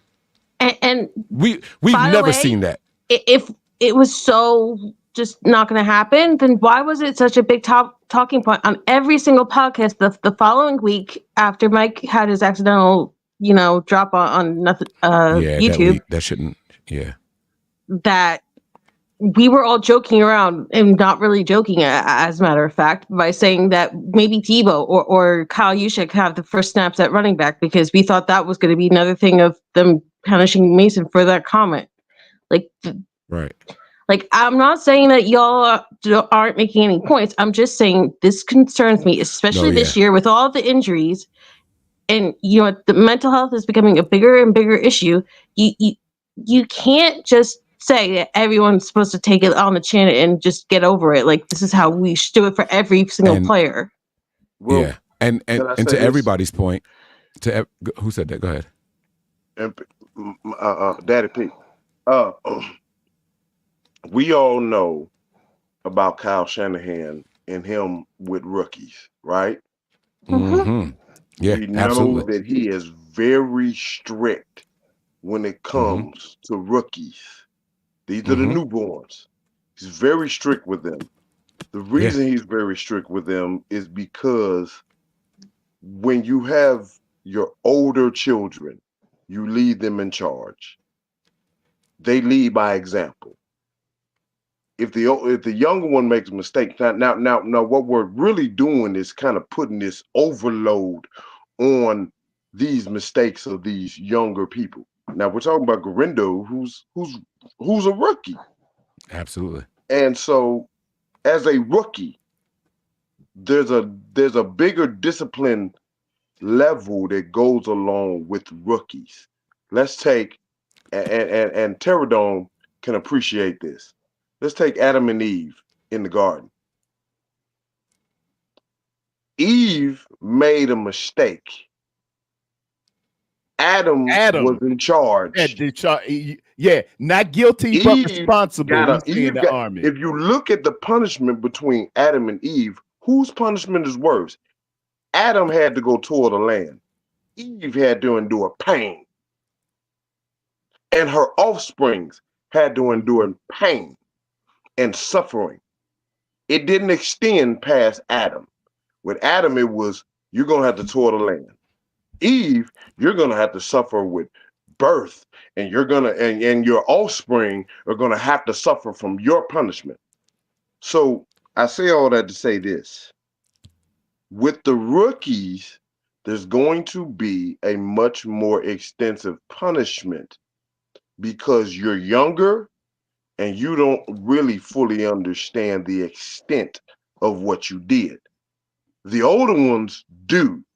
Say a rookie will fumble or make the mistake, and the rookie will immediately, as a youngster, you immediately try to turn the page. As an elder, you try to learn from your mistakes, and you try to figure out what it is that I did wrong to try to press forward. Now, is it fair? It's not necessarily fair. It's not about being fair. It's about trying to send the message the right way. I get all that. And I think everybody made phenomenal points. And like I said, I threw my hands up. I said, y'all got me. I got it. Here's my one thing that really bothered me with it all. Who was the replacement for Ginando on the next opening kickoff? Y'all ain't even catch it because it went out the end zone. Debo. It was fucking Debo, the guy we just got back off of the fucking injury report. Like, that's not, like, I'm not risking Debo's health on a kickoff because a rookie fumbled the ball. Like, where was the mentality? Like, all right, I know I'm digging deeper. I know I'm digging deeper, and I don't want y'all to think I'm moving the goalpost at all. I promise you that. Because when I said I threw my hands up, I meant it. I understood exactly what y'all was saying. Different strokes for different folks and different levels for the people who have been here before and those who haven't. So I absolutely understood it. I think the whole panel made some good points. Mike didn't even say nothing. Mike's just sitting there scratching his beard. He like, yeah, it's, it is what it is. It's cool. It's cool. But I think we all did a really good job breaking that down there. I thought that was phenomenal. Round of applause to all of y'all out here who took participation in that part. Y'all did good. Y'all bodied that joint. I'm happy that. I like that. I like that a lot. Let's go, baby. I got one more thing that I just want to say where I'm coming from all It is not poem time. No, I'm kidding. Go ahead. ha. Yes, it is. So Mike, I really think that was the right thing. I really think that wasn't a terrible decision by Kyle. I didn't think it was terrible because I'm a big Nebraska fan. I love Nebraska football. I went to the first game this year. Our starting running back, who is a freshman for Nebraska, Dowdell, he fumbled once in the game, and they kept him out there, and then he did it again. Well, they took him out. He didn't take another snap for the rest of that game. He hasn't fumbled since. So I think this is the same. I think this is the same thing. Mm-hmm. Mm-hmm. I'm not mad at it. I really Exactly. think that there I'm not is mad at it. a teaching moment. I don't think they're gonna go yell at him like they did with Jordan Mason. I think that I don't think they're ever gonna do that again. I hope they never do that again. But I really don't think it's the same thing. With everything in life, you can go back to the 23rd Psalm. He says, "Thy rod and thy staff, they comfort me." Comfort me. With Come everything you go through in life, the rod symbolizes instruction, or the rod symbolizes That's discipline. direction, and the staff symbolizes instruction. Direction and guidance. Yeah. You will learn by putting your hand on that fire that it is hot and it hurts and it is pain, and you won't do it again. And here's the difference. I got an older cousin that touched a hot pot. Guess what I never did? Don't answer. Don't answer. Just let it cook. Just let it cook. Don't answer. We're going to get back to Kyle. All I'm saying is, and that's what Melissa's point was, not everybody is created equally. That's all our points were from the beginning. Everybody don't have to go through the same thing if I saw somebody else do it already. That's all we were saying. But again, I think we all body that. Phenomenal job by the whole panel. I love it. Absolutely love it. We're going to get back to Kyle because we got 8 more minutes. All right, here we go. Is that just a rookie play? How do you chalk that one up? I chalk it up to an NFL football player getting hit and fumbling it.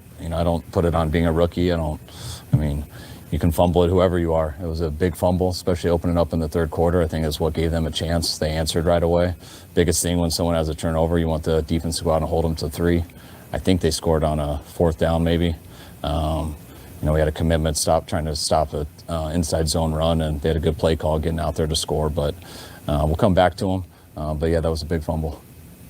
The video of BA Friday throwing his shoes and stuff didn't look awesome. Are you surprised that he cared that much about his shorts? No, I'm not. I didn't know you guys had it on video. That stuff happens. Does it usually happen that a player would throw a shoe because he had to change shorts?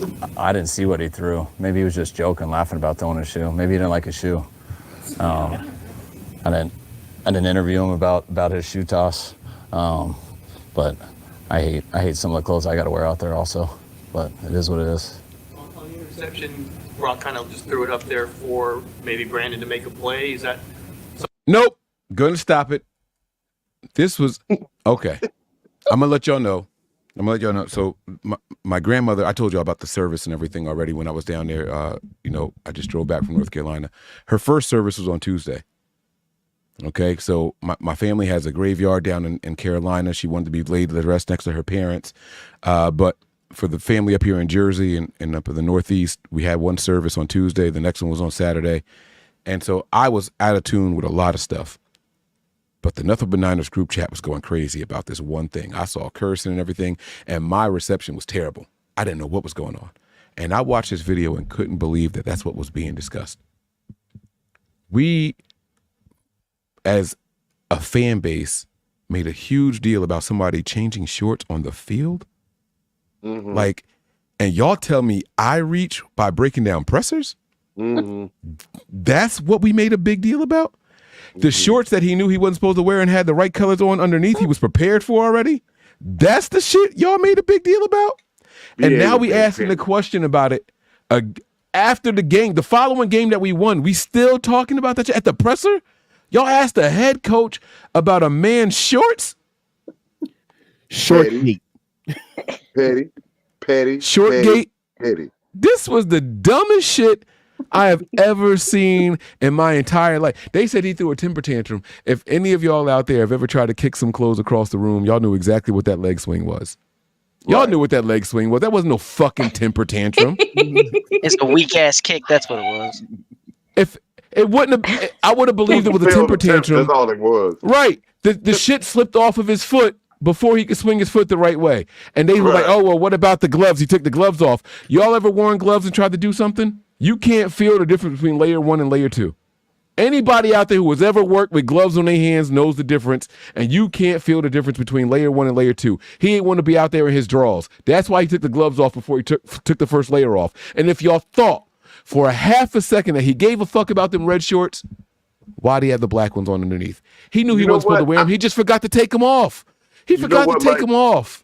The way I look at that whole situation, it was so comical. They made it out to be way more than it was supposed to be.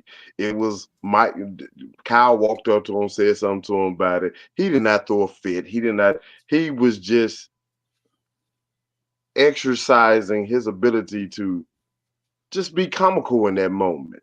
Yes. It wasn't anything as severe as they made it out to be. I mean, the man sat there. Look at his posture when he untied his shoes. You ain't got to take your shoes off, take them big old baggy shorts off. If you really wanted to be throwing a tantrum, you would have just threw shorts off it. Or if it was a tantrum, here's the thing. All of us, well, I won't say all of us. I don't know everybody on the panel. A lot of us on here have played some form of competitive sports. When the coach pitches you off, you stay in the practice field or you walk to the sideline and you throw your temper tantrum. The temper tantrums happen on the sideline. This motherfucker want me to do this and do that, blah, blah, blah, blah, blah, right? I'm a star. Now you're going to have to run a couple plays without me if I'm mad. Really mad. If I'm mad, right? But what did he do? He stayed on the field of practice, took the shit off and tried to kick it to the side so we can get back to practice. That wasn't a fucking temper tantrum. Like that, I can't. Yes? Do you think this even would have been a story if Brandon Aiyuk wasn't struggling right now and sat out and demanded the money and then was not catching balls? Like absolutely, this would be like one random thing that goes on like GMFB where they made like fun of Kittle making fun of the presser with the sneaker game. Remember, it was like one non-story that had one little blip and then it would be gone. But because Brandon Aiyuk right now is having a couple of drops, first time issues. That's now a story, and like I said, there's always that one random stupid thing in Kyle's pressers after games where they just like ask the most random dumb shit just to try to get a reaction. It's just that was petty as hell, Melissa. And asking that question was just trying to fill some airspace with something ridiculous because Brandon Aiyuk is a attraction for conversation. And if we see him doing something, we're going to report on it and make it bigger than it was. If he was, the man's shorts was so baggy, he could have undressed on the field without ever having to take gloves off, shoes. He untied his shoes. This was not a tantrum.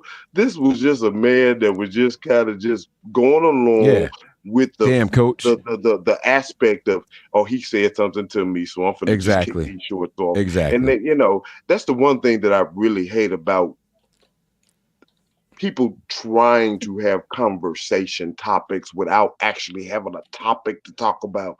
This was a ridiculous question. Had nothing to do with the game, had nothing to do with the sport, had nothing to do with about anything. It just simply was a person piggybacking off of, we had so much to talk about with Brandon Aiyuk, and here's another opportunity to capitalize on something Brandon Aiyuk did. Sit down, shut up, and move forward. Let's talk about the game. Let's talk about what matters. That don't matter. Everybody else been asking questions about significant things. things, and you gonna come up asking about, you gonna come in here asking about a man's shorts. with him with his shorts?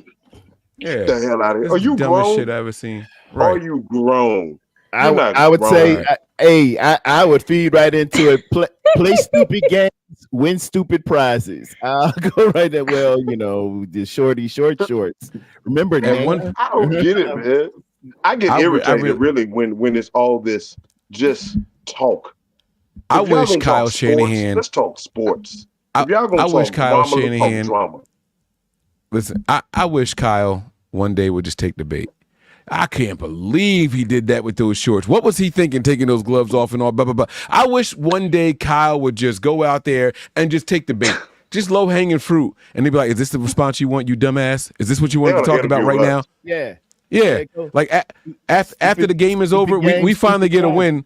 We on a 2-game losing streak. We break it. We win 30-13. You want to ask me about shorts from practice? This is really what you want to talk about right now? Hey, what are you wearing underneath your pants right now? From what, 5 days ago? Yeah, but right. Mike, like, come on, man. If he did that this week, it would just be clipped off with the one little stupid comment, and then it'd go viral everywhere else, and the context would be lost. Oh, for sure. Oh, that's going to happen no matter what. I'd be concerned. I can almost guarantee you the clip about him answering this question is somewhere on X right now or on Facebook. I almost guarantee it. All right, but let's keep the party rocking because I am dying to hear Dan's poem. I know we got a lot more to get to. 7 more minutes. Y'all ready? We good? Yes, sir. Okay, here we go. That was a big fumble. Now, the video of BA Friday throwing his shoes and stuff didn't look awesome. Are you surprised that he cared that much about his shorts? No, I'm not. I didn't know you guys had it on video. That stuff happens. I mean, Does it usually happen that a player would throw a shoe because he had to change shorts? I didn't see what he threw. Maybe he was He just didn't throw joking, shoes laughing about either. I don't remember seeing him throwing shoes. shoes. I didn't see that either. I didn't interview him about his shoe toss. But I hate some of the clothes I got to wear out there also. But it is what it is. On your reception, Brock kind of just threw it up there for maybe Brandon to make a play. Is that something that's in the system, or is that you would prefer that throw not be made? No, I don't want him to throw into double coverage. But there was a busted route on the backside. It looked like BA was going to be alone. It was man coverage, and someone ended up in the wrong spot. So there was a guy Brock wasn't expecting to be over there because we should have distributed the field a little bit differently. But I didn't like how late it was. I didn't throw really in the rhythm of the play, and had a chance early, but it didn't have a chance late, and that was a big turnover. It was one of the reasons they had a chance to get back in it, but our defense held up strong. One thing I'm going to give Kyle credit for really quick. The first year that we had Brock Purdy playing, he really coddled him at these pressers. He defended him. He made it sound like everything he was doing. He justified a lot of it, not saying that he was perfect or anything, but he justified rookie mistakes and learning the system and so on and so forth. Last year, some of that carried on and continued. This year, he is holding Brock responsible and accountable for I didn't like how late it was. He shouldn't have thrown it into double coverage. I understand why he did it. It was a busted coverage, but somebody was in the wrong spot. He just threw it too late. I like that he's holding this young man accountable because if you're going to be that $60 million guy, you got to be able to take this. You got to take it from me. You have to take it from the media and all that. Yep. I love that Kyle is doing this now before the paychecks come in that are going to be, hey, we got to get rid of those 2 guys because you got this paycheck, and I need to know that you're not going to fold when these hard-hitting questions come in here. Kyle is going out of his way multiple times this season to throw some salt in Brock Purdy's eyes, and I like it. Not saying that he's against Brock Purdy at all, but once he gets this check, the gloves come off, the coddling stops, and he is going to be held accountable for his decisions when he makes those decisions and everything that he does in that field, for better or for worse. So I love that Kyle's doing that right now, this early into this season. He's been doing this for multiple weeks now. It's needed. That kind of thing is needed. Brock in his playing right now is in adult lessons. He's a teenager. He's not a baby like Ginando. He's a teenager now. So we go a teenage quarterback. And before I give you the keys to the car and the bank account and everything else, I need to know that you're going to stand tall in some tough situations, young man. If Isaiah's watching me, if DeAndre's watching me, if Kennedy's watching me, this is how it's done. Yeah. Yeah, I also, I like it. I also think that he's doing it now because this is the first year in Brock Purdy's career where there's never been a question about anybody else being quarterback. No, well, last year there was no question. Well, last year I agree, Mike. Yeah, there was. There was that preseason thing with Trey Lance. They released the story last year about how they were looking at Tom Brady and asking him to come in. There was that stupid thing that I think Mayoko was pushing with Jimmy Garoppolo coming back from the Raiders. There was the whole same area thing where Sam Darnold was going to take over. Like, this is the first year where it's just Brock, Melissa, and Melissa, I think I don't think anybody took that seriously. I really don't think anybody took that seriously. I'm just saying I appreciate it though. Like, it's finally just him, and now he's being treated like any other starting quarterback should be treated. I agree with Melissa on that. I do. It is because Brock is the guy now. It's undisputable.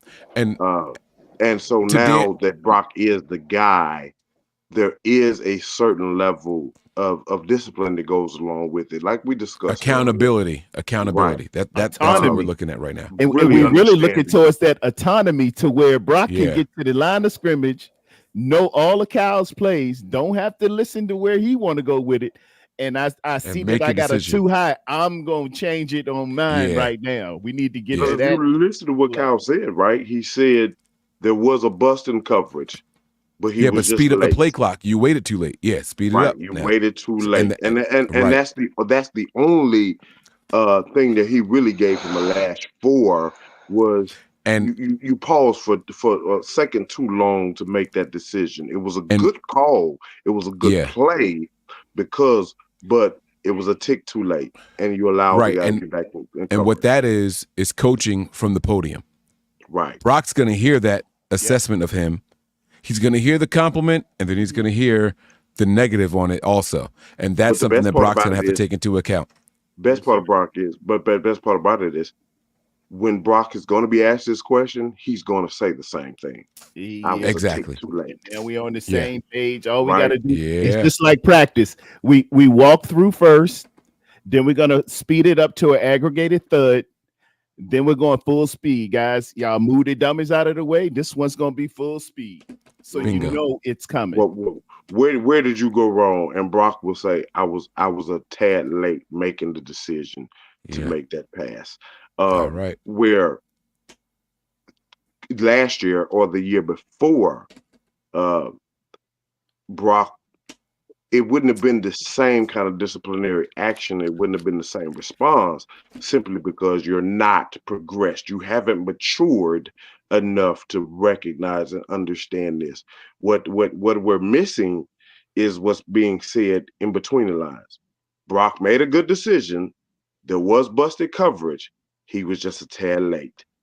That's all that he's really saying. See, we can't really take what's being said at face value unless we really look in between the lines and really understand what is really being said. We know how communication works. We understand that what's being relayed may not be preferable to my ears, but if I listen attentively, I will hear what is really being said. That's where productive communication works. And in today's society, we don't really have productive communication. What we have is listening to respond instead of listening to hear. Yeah. So if you really heard what was really being said there. Yep. And the best part about it is going back to the disciplinary actions between a younger person and older person, Brock knows where he made the mistake, how he made the mistake. Full circle. Right? I like it. I like it. Whereas Garindo doesn't really understand. Man, stop dumping on my man Garindo. Let's go, man. No, I don't want to hear. Had a chance early, but didn't have a chance late, and that was a big turnover. It was one of the reasons he had a chance to get back in it. But our defense held up strong. Oh yeah. This a lot, but is Jauan playing with just a different level of confidence this year? I don't think so. I think no. Jauan This is the same Jauan was always been. He's always like good that. Answer, Kyle. And you guys know how I think how Jauan Hold is. on, Melissa. He's as I'm going to confident give as you he your gets, moment. and I swear. Don't he's say one of his nothing. best assets. He's a very talented player, but Jauan never feels he can be denied. And that's why he's been so important to us over the years. Plays based on obviously what your quarterback can do and do well. At this point, is there any plays that you can't call for Brock? No, I don't think there's. No, I think Brock, since he's his first game playing here, there hasn't been a type of play. I mean, he's very good in the drop back game, play action game. He's got on the bootlegs and stuff. We don't call too many like zone read and things with him. I think he'd be capable of it, but we're not trying to make a living off that. But Brock has been one of the most consistent players in the league since the first game he's played. Yes, he has. No. That wasn't the fucking question. The question was, I'm going to give you guys layman terms. Does Brock have full autonomy? Are you comfortable with him executing the entire playbook? He told me, since his first game here. No, Kyle, no. No, I remember his first game, Miami Dolphins. Come on, bro. The bootlegs and stuff. Stop it. Listen to the question and listen to the answer. The answer was not the question that was asked. Like, Kyle, what are you saying, bro? We know. Brock is not the same guy he was from the very first time he started for the Niners. Stop it. Obviously, what your quarterback can do and do well. At this point, is there any plays that you can't call for Brock? At this point, meaning now, the progress. Kyle told me from the first game you've been the same. No, I don't think there's. No, I think Brock, since he's his first game playing here, there hasn't been a type of play. I mean, he's very good in the drop back game, play action game. He's good on the bootlegs and stuff. We don't call too many like zone read and things with him. I think he'd be capable of it, but we're not trying to make a living off that. But Brock has been one of the most consistent players in the league since the first game he's played. It seemed like you guys dialed up more blitzes than you usually do. How much of that is a result of Jauan being gone, and how much is just kind of the opponent? I think all of it. When there's a lot of run blitzes in there too because of how heavy of a run team they are and stuff. But I thought Nick did a real good job today. I thought the whole defense did really good. Off in the starting lineup, do you think he was ready for it? Was there a need there? Mustafa? Yeah, we thought he was ready for it. I mean, when him and Gio were going, we started rotating him a little, I think the second week. So he's been doing awesome in practice. We started to mix him in there in game 2. I think Huff came back in game 3, so we didn't need to do it. But when we found out Huff couldn't play today, we knew he was next man up. What's up with Bunga to playing today, and is this something you think is going to linger? I don't think so. I mean, it's, we thought he would play today. But we knew it would be a game time decision. He got here early, he worked out, and he didn't feel like he could go, and I'm really glad that he didn't. Kyle, what do you make of Mason? I mean, it's rare for a running back to go for 5 yards a carry, and this guy's doing it in almost every single game he plays. JP runs so hard. When you commit to the run and he gets a number of carries, it's just eventually he's going to get them. He just apologized to me before I walked in here because there's a couple he missed, which is the type of guy he is. There was some that he left out there, but there's also, when I feel there's nothing there, and he also always gets a lot more than I'm expecting. So he's been a stud this year. He's been a stud every time we've given him the ball, and he's really taking advantage of his opportunity. Oh, shit! Y'all didn't even, oh my God, are you kidding me? Are you kidding me? Did you hear what that man said? I thought about it. Did y'all hear what that man said? Oh, he said Mason apologized to me before I walked in here. Huh? Mm-hmm. Huh? Mm-hmm. Yeah. He apologized to me. He averaged 5.1 a pop tonight and apologized to the coach. I could have done 5 more. yards a carry, and this guy's doing it in almost every single game he plays. JP runs so hard. When you commit to the run and he gets a number of carries, it's just eventually he's going to get them. He just apologized to me before I walked in here because there's a couple he missed, which is the type of guy he is. There was some that he left out there, but there's also, when I feel there's nothing there, and he also always gets a lot more than I'm expecting. So he's been a stud this year. He's been a stud every time we've given him the ball, and he's really taking advantage of his opportunity. I'm going to shut up. I'm going to let it go. Evan Anderson got a fair amount of snaps today. What were you seeing from him that allowed him to get bumped up today, and how do you think he did I mean, that was just because of injuries. It was next man up. You know, we had 2 guys on practice squad, and they battled it out all week to see who would get the run, and he won. And he's going to be part of that 4-person rotation. And then losing Jordan Elliott in the game made it much more important because you only have 3 left, and that's why you got to play probably more than we expected him to. Mike, hold up real Seemed quick. like he did a good job out there. Did y'all see Evan Anderson? He was on the stat sheet. And I said, I didn't see an Evan Anderson. I don't know about an Evan 94 was out there. They had him at 69. No, I was about to say he was 69. Yeah. Yeah. He got a sack. So I remember during the game, I was like, wait, who was 69? I had to go back and pull up the roster when that happened. He made 2. That stood out to me. There were 2 plays. A couple of plays, yeah. 2 plays. Yeah. There were 2 plays that stood out to me. Okay. Let me pull up the stat sheet. Hold on. I know he had a sack because I was like, who the hell is 69? But I think there was another. I got it here too. I didn't know who that was. I didn't see it, but no, I remember seeing him and I was like, who was 60? I had to go back and put 69. I was drinking. I'm sorry, but the number stood out to me. The number stood out to me. I was trying to figure out who was that freak out there. You know what I'm saying? A lot of pause out here. Hey, listen, I didn't. I was trying to make it unpausable, but no, he did his thing out there. And think about this. This is a guy coming off of the practice squad that battled it out with somebody else. Like he almost wasn't active today. Right. Man, and you go out there and you get a sack when you get your opportunity. These guys, him and Sam O, right?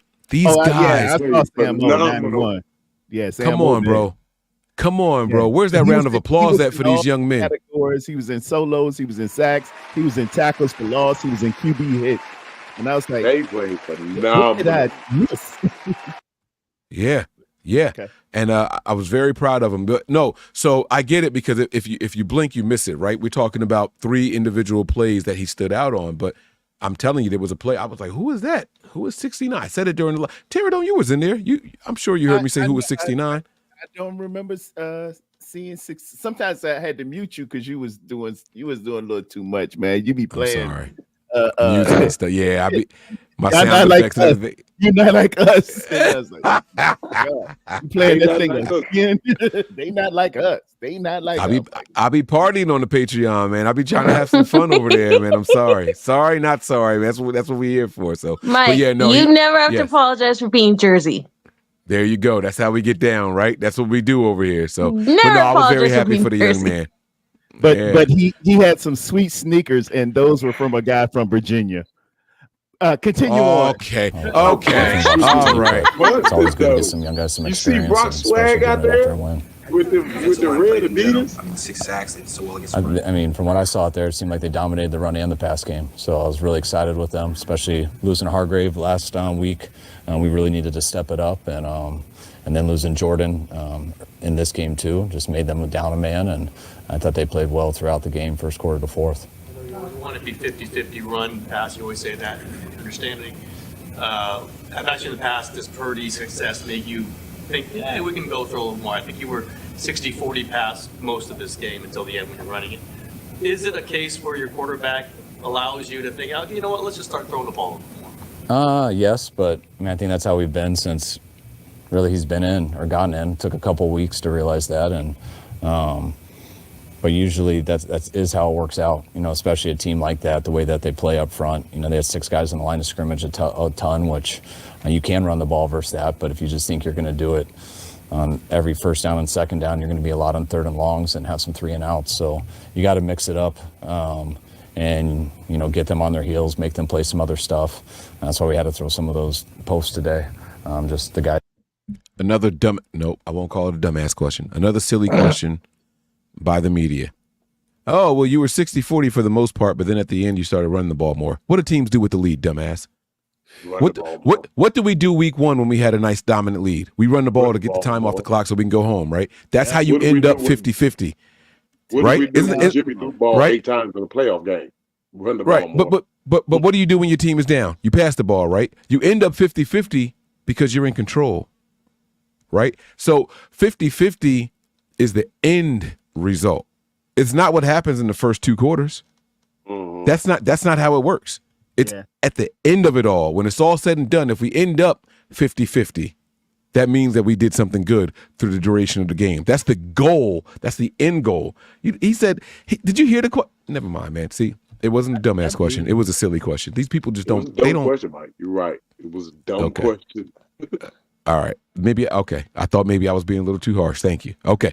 Come on, Kyle. As Finish they it. had on the line of scrimmage, how tight their safeties were, and usually when you do that, you get guys backed up, and when your defense plays like they were, then you can usually close it out by running the ball and trying to make sure to keep it a 2-3 score game. And I think all those carries was a good example of how that's not always just an offensive stat, that's a huge team stat. Bosa had a lot of almost sacks there in the second half. He finally got one. Were you happy for him? Did you see the effort he was making to... No, I wasn't happy for him. Exactly. Come on. Times.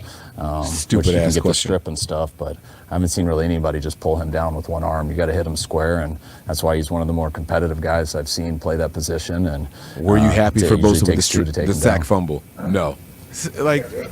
All right, guys. Thanks. Thank you. Thank you. I love it. Hey, these dumbass questions, man. Like, oh, were you happy for Bosa with the strip sack? No, I thought that was terrible. What the Mike. fuck was he supposed to say? Am I crazy? Like, these guys are so afraid of saying anything, like a single word out of line to piss off Kyle Shanahan. Like, right.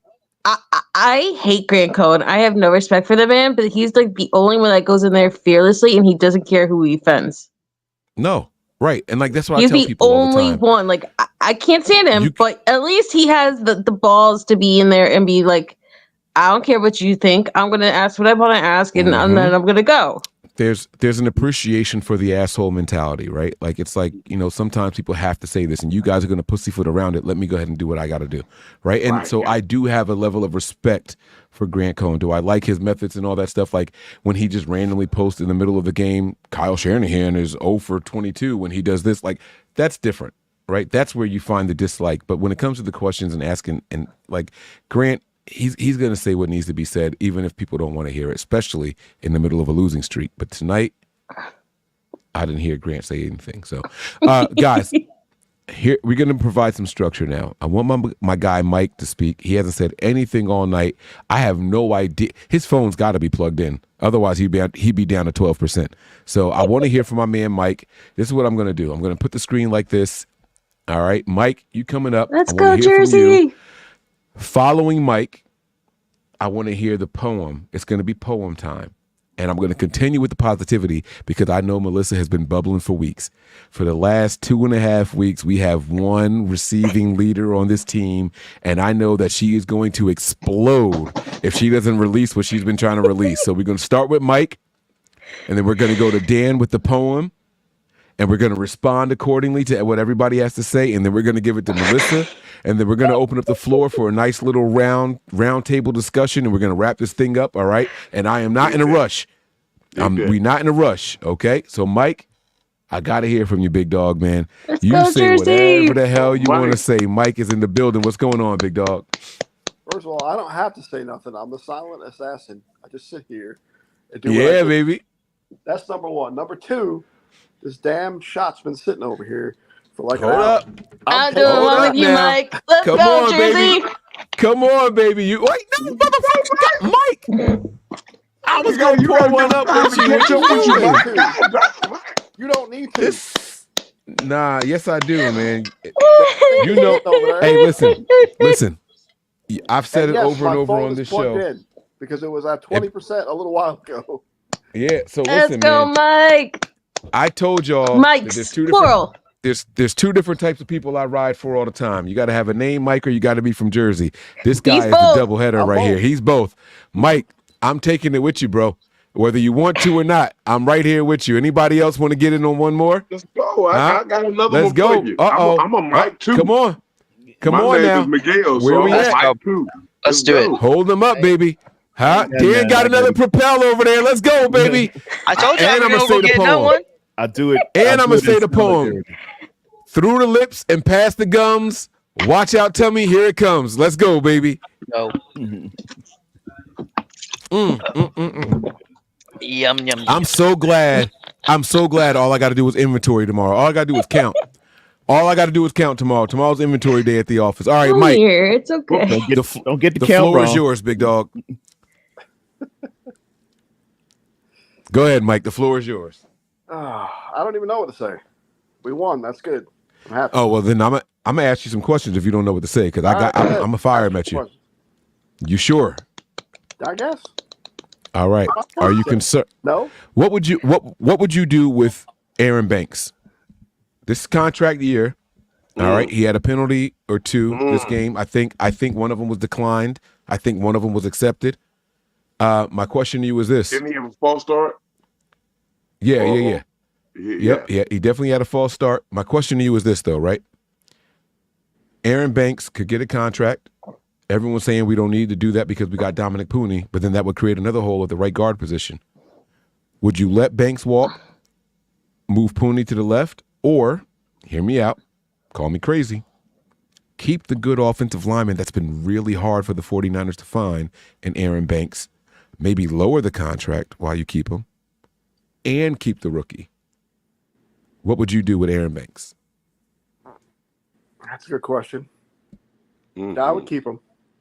I would keep him. Over Jalen Moore, absolutely, I would keep him. But unless he wants like big money, and then you let him walk, just like in Tomlinson. Aaron Banks is not going to get big money. Nah, he's Whoa. I'm not saying that he won't. Stop. But wait. We also thought that McGlinchey wasn't going to get paid the way McGlinchey got paid. Like exactly. At the end of the day, with the Niners system going all over the league, like let's be real, like there's a very good chance whether we think him deserving or not, that there are people who will snatch him up. And there are teams like the Giants that have been like so beyond desperate at offensive linemen, like they'll pay just about anybody if they have to. I get what you're saying, Melissa, but there's a difference between edge guys and interior guys. Aaron Banks, don't get me wrong, Aaron Banks is a decent, solid guy. He's not great. He's not amazing. Hold on now. He's better than decent.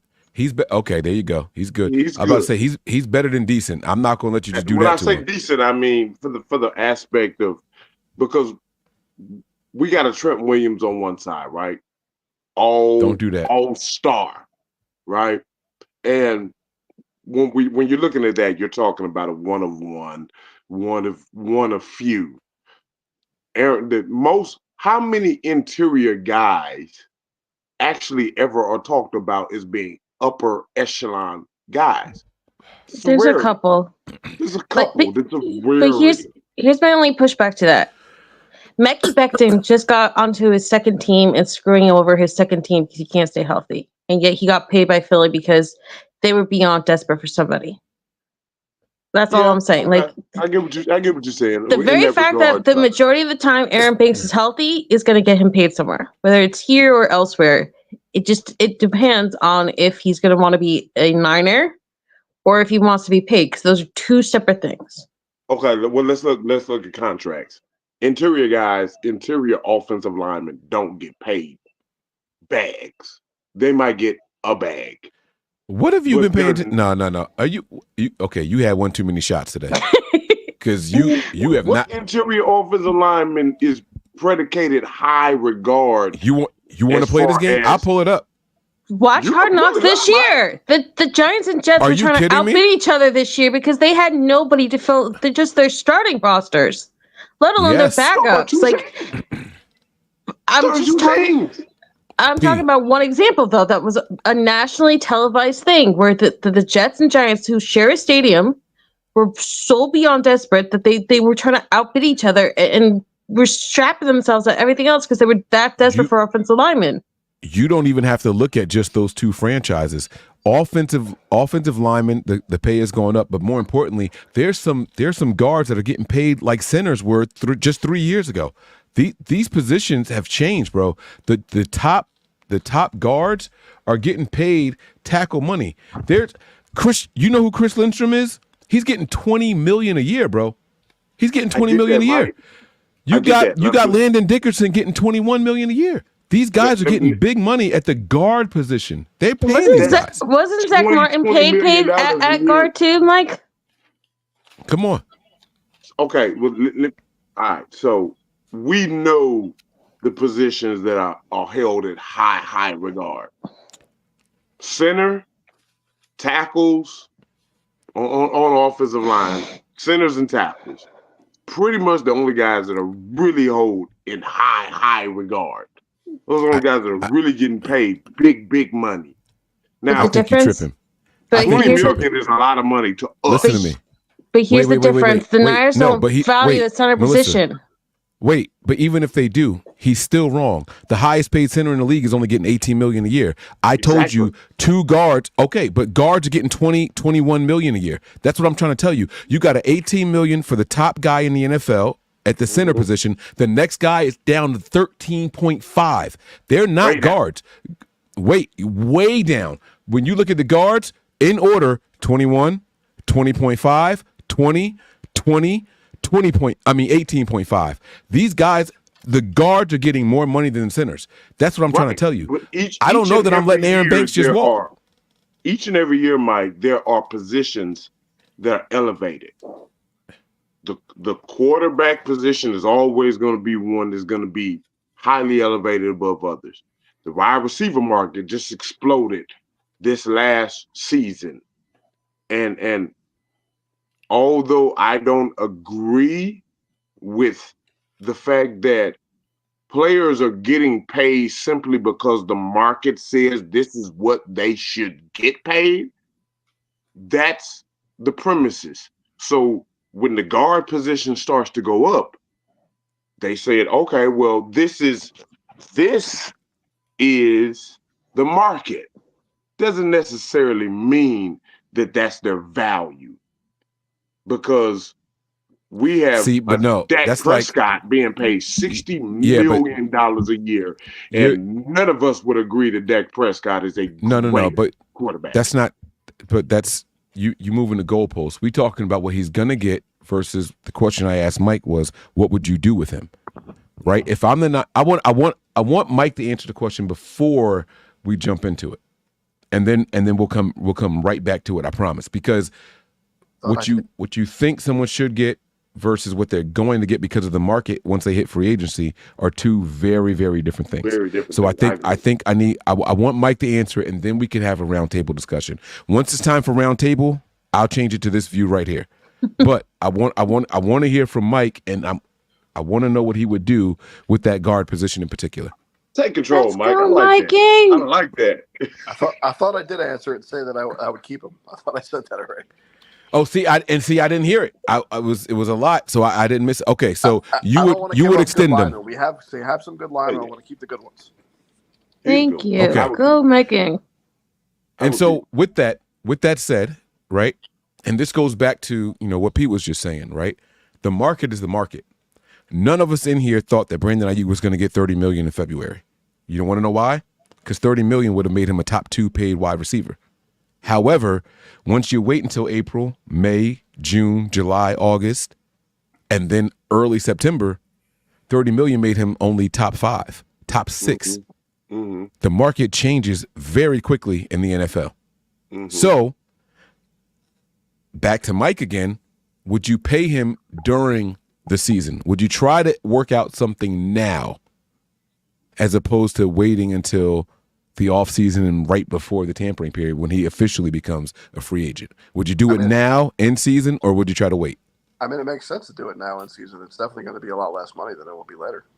Talk your shit, baby. That's it right there. That's it right there. That's it right there. And I think everybody on this panel would agree with you. Get it done earlier so the money doesn't go up more. Now, I'm not done with you, Mike. Don't put yourself back on mute. Oh, we're gonna have a conversation. I want to hear from you. It's not often I get to hear from my Jersey people. So it's 3 of us on here right now. I'm gonna hear from y'all, okay? I got some more questions for you. I want to flip it to the defensive side of the field. Fred Warner didn't play the entire second half. How'd you feel about his replacements? DFF went out there and did some things. Campbell went out there and did some things. I want to know how you feel about the Niners defense in the absence of Fred Warner. I mean, they did well enough to be all right. I mean, we didn't fall apart while he wasn't in there. I could say that. I didn't really pay too much attention except for DFF getting hurt. But other than that, I didn't really notice it. Would you say that Fred Warner by himself is worth a touchdown given up a game, like his value? What do you mean by a touchdown giving up a game, Mike? All right, so in the first half, the Niners only gave up 3 points. In the second half, they gave up 10. Same 3 when Fred was in there, but the difference is Fred not being there, we gave up 7 more points.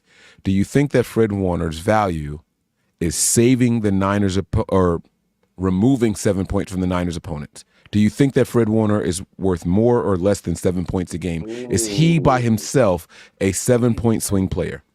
And then I want to hear from the rest of the panel.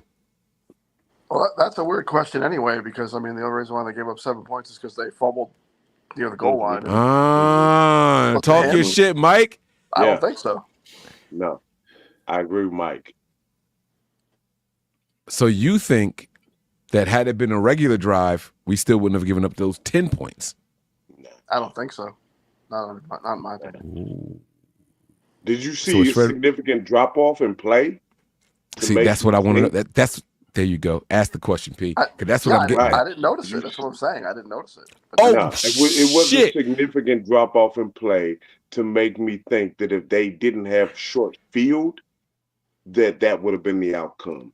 Because his replacement also made a stop in the backfield shortly after, right?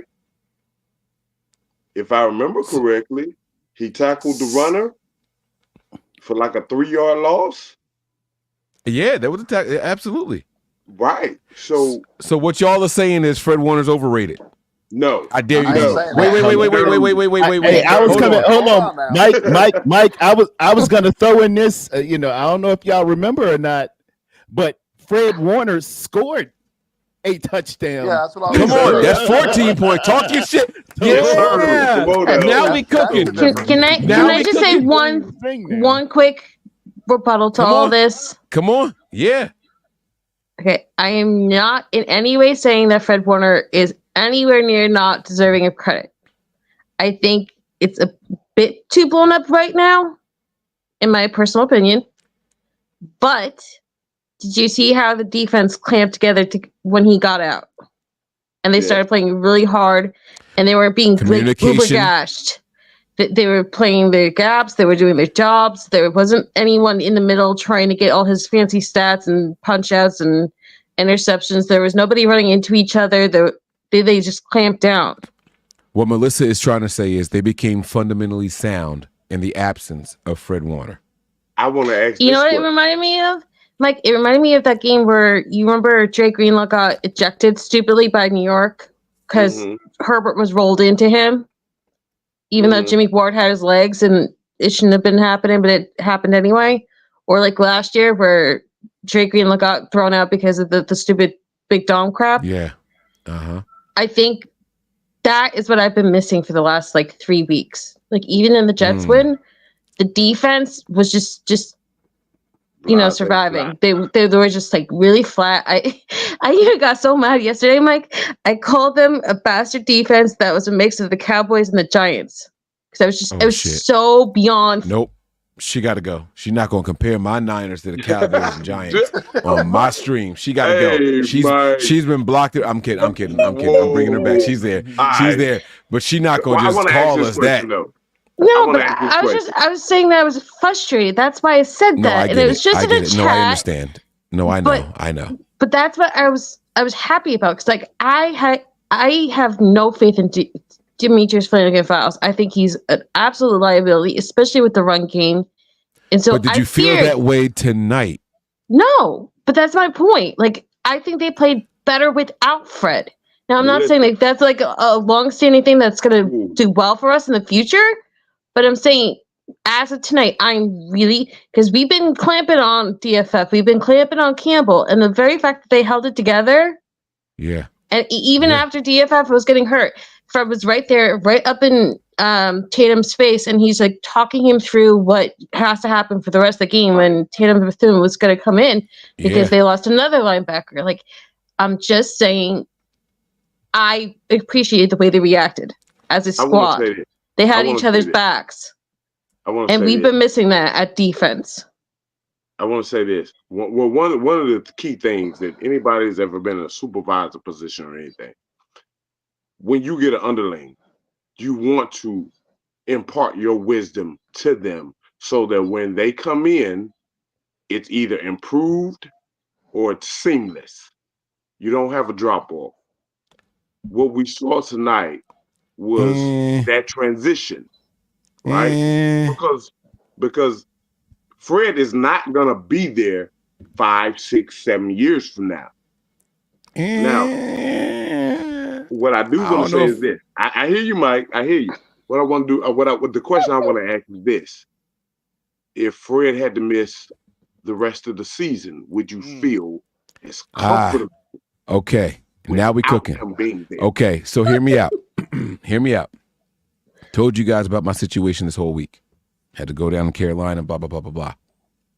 I was off Friday, Saturday, Sunday, and even tomorrow. I'm technically off. My point. You could have proved my point. No. I'm about to blast you. So you stay right there. Matter of fact, I'm going to put you on the big screen. You stay right there on your pillow. I hope your armpits don't stink because I don't want you smelling must on your pillow later on. You stay right there, okay? Because here's the thing. Oh, my gosh. You said you want them to improve or stay the same in your absence, right? Right. As a supervisor in my job, I got 27 guys that report to me. 27 guys that report to me directly. Mm-hmm. I was off Friday, Saturday, Sunday, and technically tomorrow. I'm going to work tomorrow. I'm going to remove my PTO and bereavement request, and I'm going to work to do inventory tomorrow. Okay. But here's what I did on Friday. Here's what I did on Saturday. Today, not so much. I was getting phone calls. I was getting emails. I was getting Teams messages, all this stuff, all the time, nonstop. Mm-hmm. I left my job with 5 emails to read unread. If I open up my phone and show it to the screen right now, y'all wouldn't believe me, but there's over 700 for me to respond to. Over 700. I've got 400 plus text messages I need to respond to, right? I sent that screenshot to my supervisors. This is how important I am. Do I want them to improve? Fuck no. Do I want them to maintain? If I give my team the people to go to, if they know who to talk to and who to reach out to, I want them to be able to sustain and maintain our normal level of business. Do I want it to go as smoothly though? Maybe I'm being selfish. And y'all tell me I'm wrong. If I'm wrong, I'm wrong. I threw my hands up once earlier. Y'all got me earlier. I don't want them to be better in my absence because I want to prove my value to the people who are watching, the people above me. Fuck the 27. No insult to those guys, but fuck the 27 under me. I'm worried about the 3 people over me. I want them to know I have a certain level of responsibility. I want them to know that I make this part of the business run smoothly, right? So when I got all these missed calls, I got all these text messages, and I sent them screenshots. And I said, hey, these guys are reaching out to me nonstop. I'm at my grandmother's funeral. Y'all need to reach out to them and fix whatever their issues are. You know what they said to me in response? Mike, I apologize. We told them that you were off and not to bother you, and they're still reaching out to you. We have to do better. Mm-hmm. That's told me that now my superiors value me at a different level, just a little bit, at a different level than they did when I was there, and they didn't know how much I deal with on a time-to-time basis. And I just want to answer that by saying this. That's important to Mike and Mike alone. You fucking right. Right? But so yeah, hell yeah. That's only important to you. If it came down to the company, what would they want? Would they want to depend on you solely? Or would they want a guy that can come in and fill your shoes? Because eventually, one day, Mike is not going to be here. Okay. As the company, as the organization, it's round table time. That's an Army thing. I mean, it's round table time. If it's round table time. If Sarge gets shot and break his leg, what do we do? All just stop fighting? Right. Nah, I, man. As an organization, I don't want to I, have to depend on Mike. As an organization, bruh, I want to depend on my team to fill in when Mike can't be there. I dare the five of y'all to lie to me right now. I I'm not gonna dare lie to the you. five of y'all to lie to me right I now. will be just as selfish as what you're saying when it comes to me, because that's my security. That's my protection. You damn right. Now I got to That don't prove my have value. anything to do with the team at all, because my security and my protection, just like when they go to contract negotiations. In contract negotiations, they don't care nothing about the team. It is all Hell about no. me and what's for me and what's best for me and mine. But you damn right. At the end of the day, the organization will never value, any company will never value the individual more than the organization. I get that. Ever. And so here's my point. With everything that you're saying, while I agree from the company's perspective, I agree. But in this moment, today, I need them to see and understand and acknowledge my supervisors can't do what I do. There was not a single person that I report to that could have finished payroll tonight like I did. Right. There's not a single one of them. 49ers team that can replace what Fred Warner. Fred Warner And gives that's them. my point. Hey, But I that's was a going Fred wait, Warner but problem. I was going That's for 3 not an days. organization problem. I was going for 3 days and the company didn't sync. However, if I was going based off of today and for the next 2 or 3 weeks, that company's going to have some hiccups. Right. They're going to have some issues. Not saying that the company's going to fold, but there's going to be a couple of setbacks, and they say that's Mike's value. Well, what's That one right of the there. things that they're Wait, not hear going to me be out. able to do, Mike? Wait, but hear me out. That right there is what makes Mike worth $120,000 a year. Right. But what's the difference here is this, Mike. If Mike has to be out for 6 months, do we just want a guy that's going to come in and maintain what Mike did, or are we looking for a guy that is going to elevate us beyond? Then it's time to invest. Now it's time to train somebody, which costs money. Now it's time to hire somebody, interview somebody. All that shit takes time. All that takes money. You know, it costs companies more money to hire somebody than it does to keep them for a year on salary. Does anybody out here know that? Like this is how it works in these big billion-dollar corporations. That's how it works. So Fred Warner has a value. Fred Warner has a value that is absolutely unmeasurable at this point.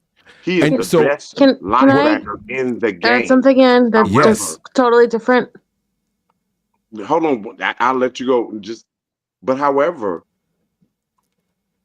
that guy's not going to be there forever. He's not going to stay there forever. God forbid Fred Warner gets a season or career-ending injury. We will, as fans of this team, we will all be worried if Fred Warner can't step out on the field. We will be concerned, right? So you would think. What do we really want? We want a guy that's not only going to come in and can do what he did. We want a guy that's going to come in and that can excel beyond his point. This goes. But that's back not how to it starts. This is not how it starts, because you're going to have hiccups. You're going to have interventions. You're going to have issues. You're going to have a learning curve. In his absence, you don't want somebody that can do what he does. Otherwise, you would think that he was replaceable. Fred Warner's not a replacement level player. Fred Warner is exceptional in his role. You want someone who is going to be serviceable. You might not be on his level now, today, day one. However, down the road, maybe you can get there. Fred Warner wasn't on Patrick Willis's level when he was a rookie. Fred Warner wasn't on Navarro Bowman's level as a rookie. He had to get there with time, experience, right? Right. That's cool. That's with every company. But in a short moment, It would be unrealistic to expect someone to come in and do everything and provide everything that Fred Warner does. It's unrealistic for anybody in my company to think that Mike is gone for a week and everything's going to run exactly the same as if he was here. And if it did, then Mike's not doing his job, and we should look at him moving on from him because now he's just taking that $120,000 a year. I'm gonna take your example. In a week, 1 week, we shouldn't see any significant drop off. Come on. If anything, we're looking at just a learning What do they say? curve. What do they say about backup quarterbacks? A backup quarterback is supposed to be good for 3 games consistently. Just 3 games consistently. And all they want him to do in those 3 games is go 2-1. They don't even want him to go 3-0. Any backup quarterback in the NFL, they want you to go 2-1 in a 3-game stretch. This guy to come. We're expecting our guy to come back. But in this case where we're talking about the NFL, a career that's not for long, a career that's not for life, but it is a short-term position. Yeah. You came into your position. I know that I've been following you for a long time. This is a fairly new position for you as far as where you were, what a couple of years ago? A year or so ago? Yep. Right? You filled the shoes of a guy that was there before you. You don't necessarily know what he did and how good he was before you, but you came in with the attributes to be able to at least maintain. That's why they hired you. They said, Mike, we think that you could at least maintain the level of what he has going on right now. Yeah. But we expect that you're going to progress, improve, further. and we don't want to progress. stay right here. We want to go That's further. right. You damn right. That's with any business. We don't want to stay here because what do they say? You're either moving forward or you're moving backwards. So we're looking for a guy that can come in as a gap fill right now to maintain this position as it is. If you couldn't do that, what would they have done? They would have replaced you. Or they wouldn't have a choice.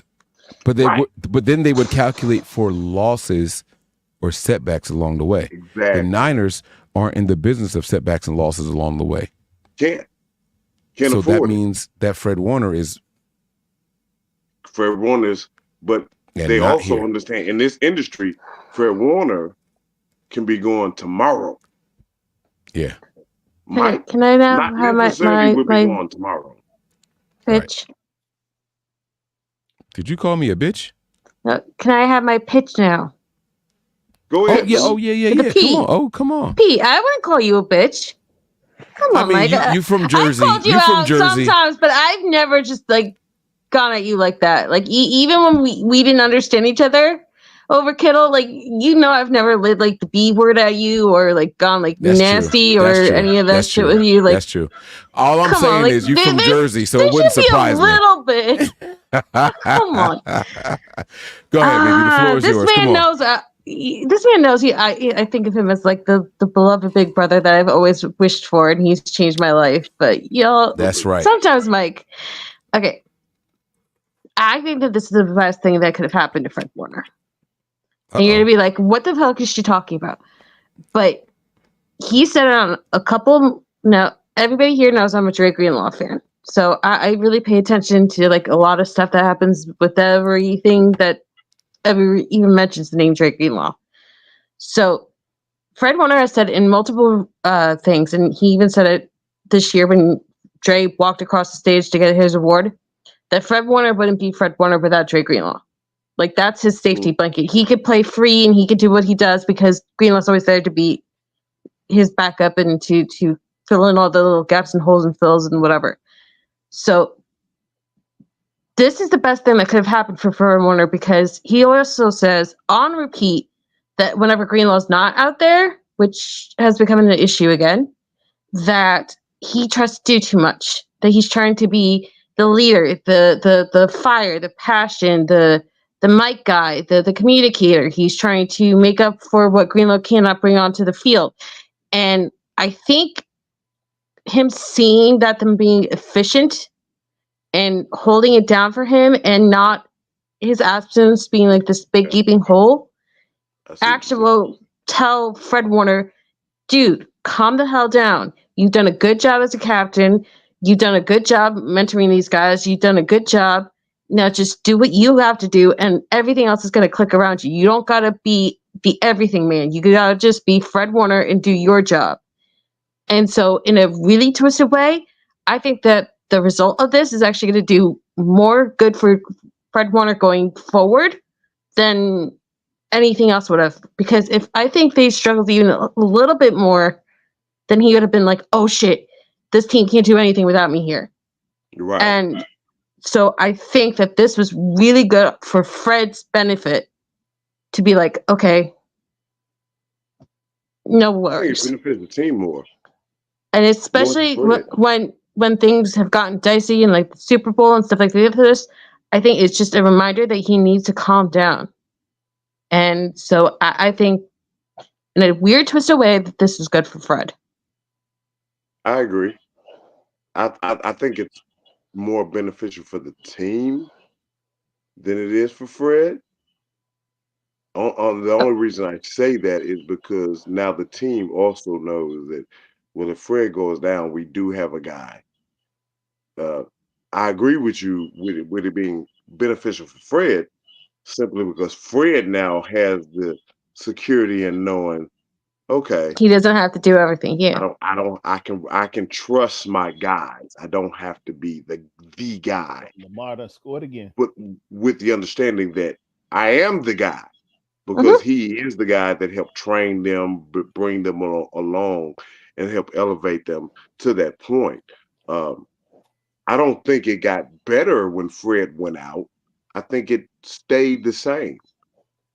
I'm just saying, I think that that's been a long-standing issue of his, and he touches on it every once in a while in his different interviews, whether it's on his own podcast or pressers or interviews or whatever. But I genuinely think in my heart that this was the best result that we could have had, because now it tells him, like, you don't got to do that without Dre out there. Like, you can just do your job, and that's going to be good enough. Jared, I don't.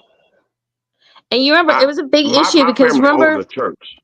You remember a couple years ago after he was paid, Fred told everybody he was trying to live up to that paycheck. Like, I think every once in a while you need reminders like that. So go on. I'm sorry for interrupting. Here's the thing. My family owns a church. We have a church. Teradon, you might can relate to this. My church it was founded by my father. I am the only choir director. I am the only media or social media head of department. There's nobody under me that can run that department. There's nobody on me that I can rely on to fill in for me if I have to be absent. Absolutely nobody. We're a small organization. If I go out, I don't have the confidence in knowing that I have the support. So I have to, regardless of the situation, I have to step up. I have to be there. And so when you're in that situation, anybody that knows, when you're in that situation, there's a lot more on you, the individual, to have to perform at a certain level. All right, let me ask you this. When you need time off, when you need a break. I can't get it. There is no time off for me. And that is the key. Everybody needs balance.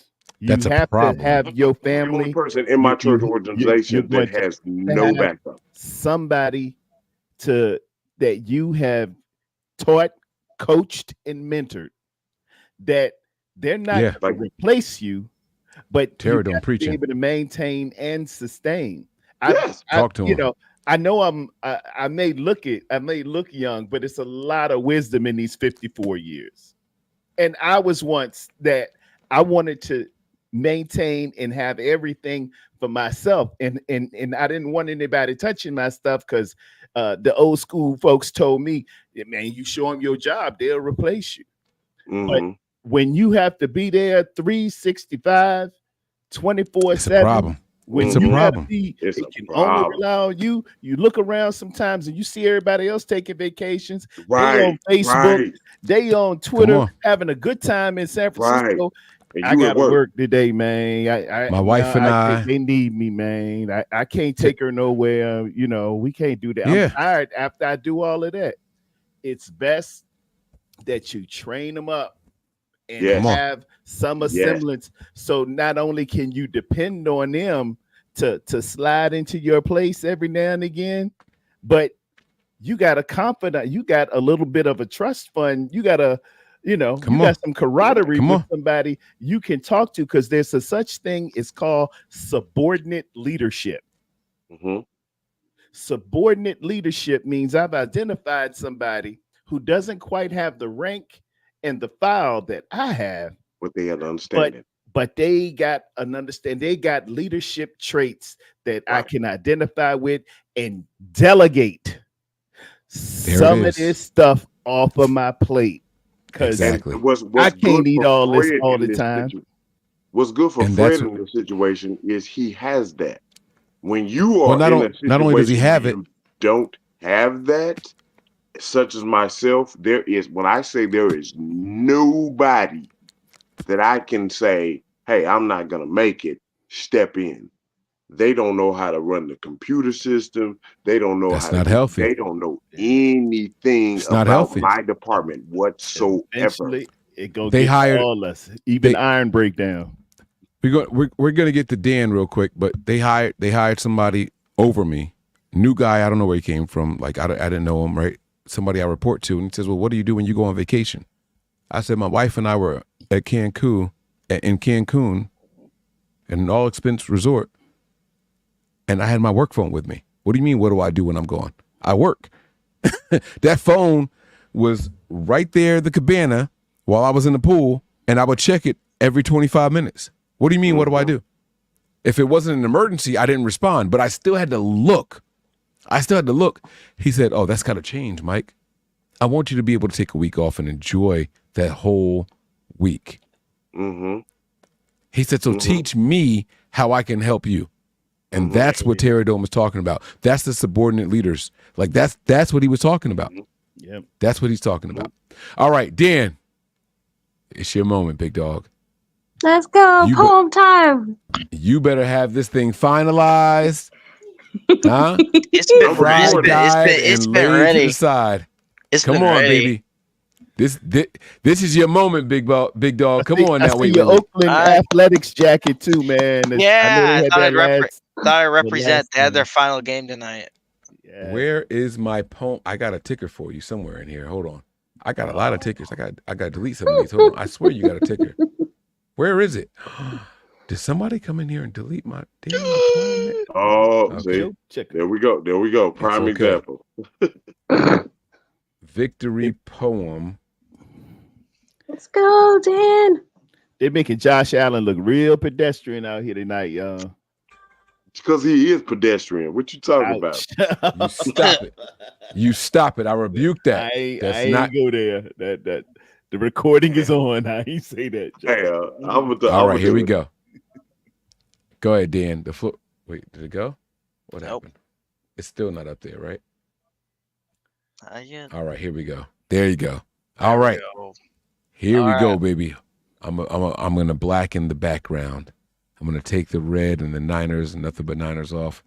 Here we go. Dan's about to get him. Let's go, baby. All right. Let's go, Dan. I call this one an ode to Fred. In the land of gold and crimson pride, the Niners rose, their spirits untied. After 2 losses, the pressure was great, but on this day, they sealed their fate. Brock Purdy sharp, with a gleam in his eye, decisive and swift, he let the ball fly. Extending the plays with a deft, graceful move, each throw was a spark, a rhythm to groove. On defensive force, Nick Bosa stood tall. A monster unleashed, he conquered them all. 1 sack, a fumble, then recovered it back. An unstoppable force on the Patriots' track. And then came Fred with a leap and a dive. A pick six explosion, he kept hope alive. But fate turned its wheels as the clock ticked away. Injured he fell, a moment that frayed. Oh, Fred Warner, our hearts ache for you, a warrior spirit, so brave and so true.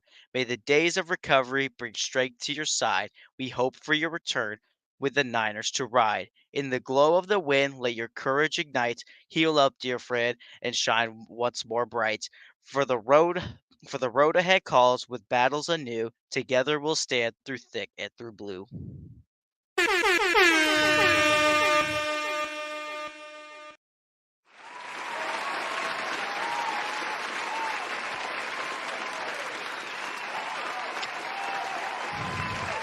Yes, sir. Huh? Let's go, baby. Let's go. That's what I'm talking about, Dan. Huh? Yes. Yes. That's what I like to hear, man. Dan, you've been patiently waiting. I know you write the poems, but you've got some thoughts on this game.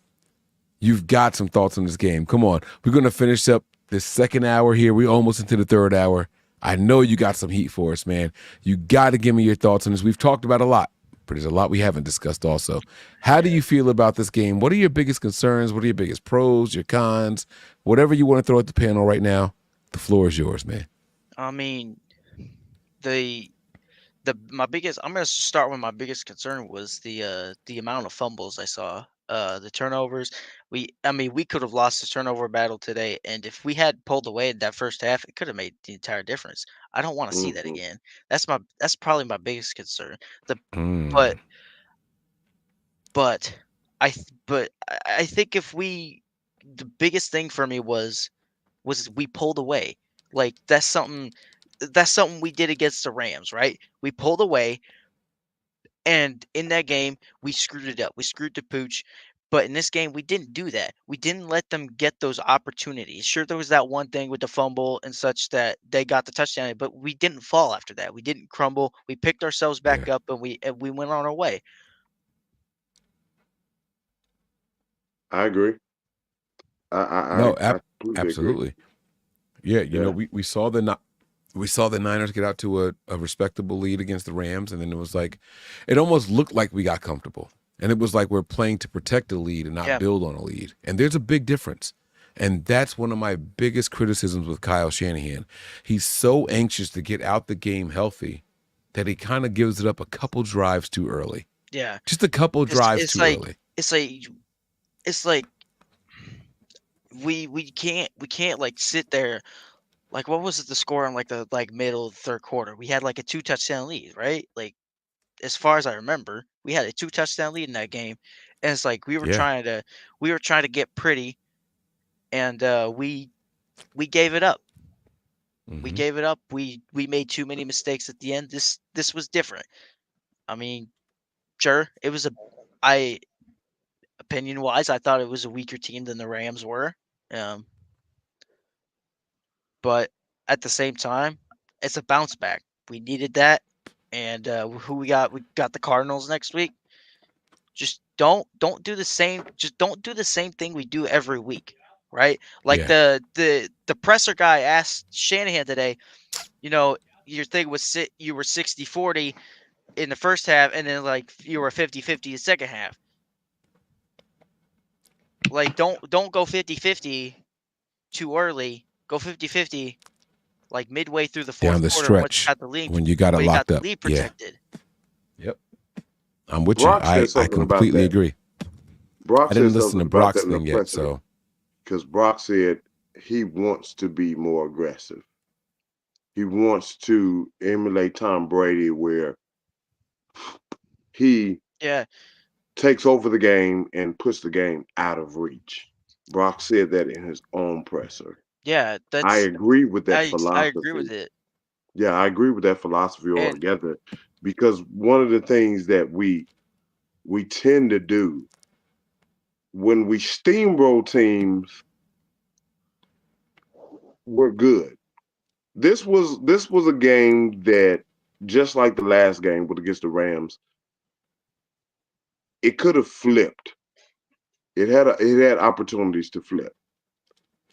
The only concern that I do have about this team is I want us to be the kind of team that is so disrespectful in the aspect that we're not going to concede once we feel comfortable with a lead.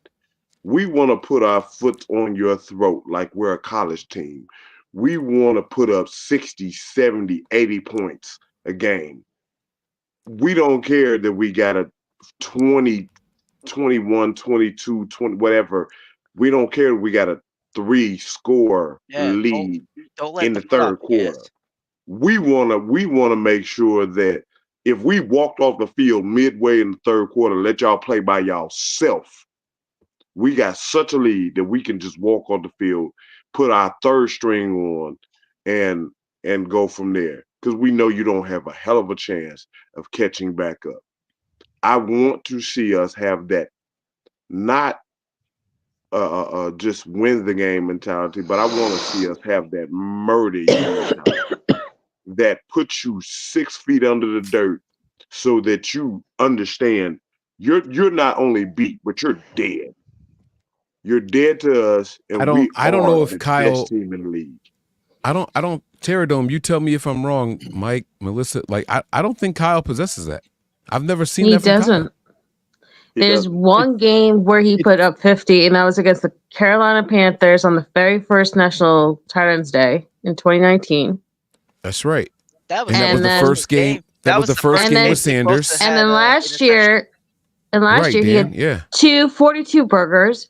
But here's the thing: we weren't supposed to get that last touchdown. Because Right. Jordan Mason got called out last year in the Dallas game for going in and scoring the touchdown because he was supposed to just Instead of stop sliding. right by like the 2-yard line or right by the goal line. He wasn't supposed to go in, but he went in anyway.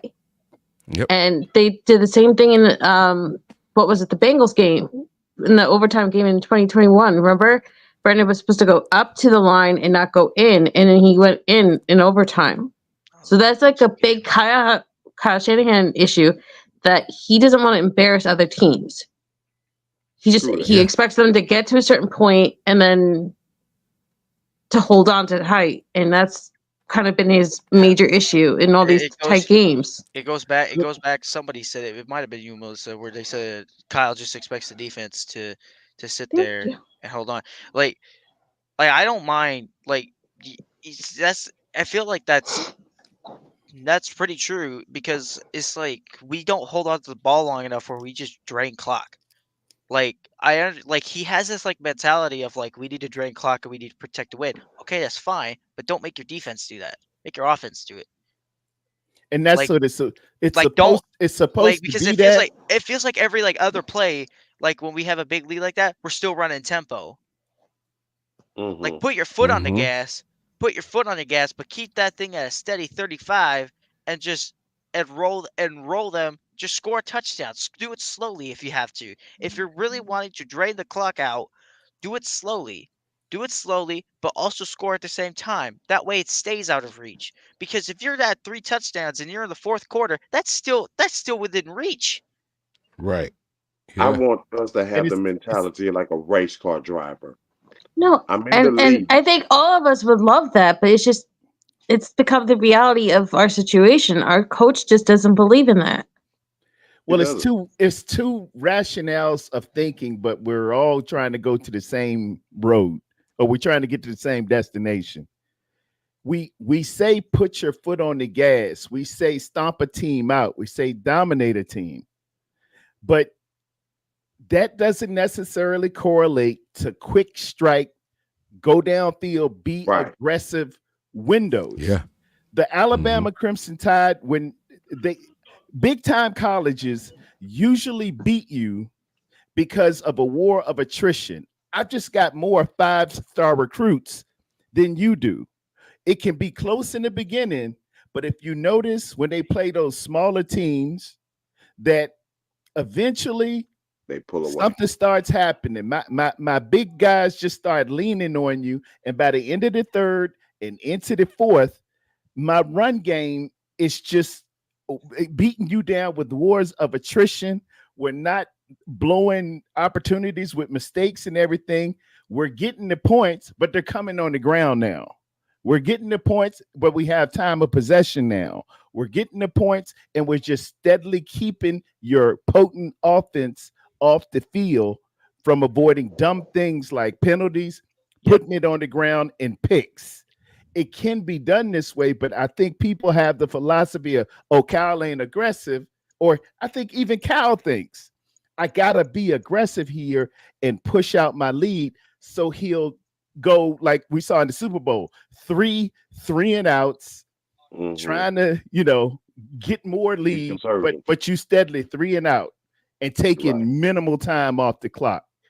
Dominating a team, you can dominate a team like a boa constrictor and slowly just choke the life out of them with your running game, the time of possession, and busting a big run every now and again versus trying to go downfield and be Air Coryell and all those great offensive teams that I've seen in the past who normally lose Super Bowls. If you think about the greatest show on turf, Tom Brady and the Patriots back in 07. The Redskins who had the high flying offense and all in San Diego and Miami, all those people who had high flying offenses, they usually come up short. The Minnesota Vikings with Randy Moss, they come up short because they only know how to be aggressive and put it in the air. Yeah. When those tight games happen, the ones that can choke you out were the people like the Chicago Bears of 85, the 86 Giants. Bill Walsh and them used to do it in the 80s. Once they got that lead, we started running. We threw to run the ball. And then all of a sudden, we gave you Rathman, and then we gave you Craig.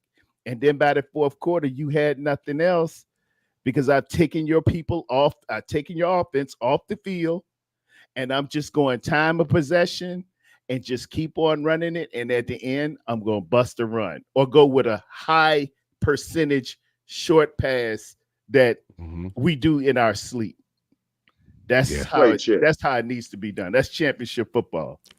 So Dan, when you're watching this game, Dan, right? Like what's your level of concern? You go into the fourth quarter, all right, and the Niners have a 27-10 lead. Let's just, for all intents and purposes, the game is over. Both teams only scored 3 points after that. Did you feel like, man, we need to do a little bit more to put this away? Or did you feel like the Niners were in cruise control and we had this one?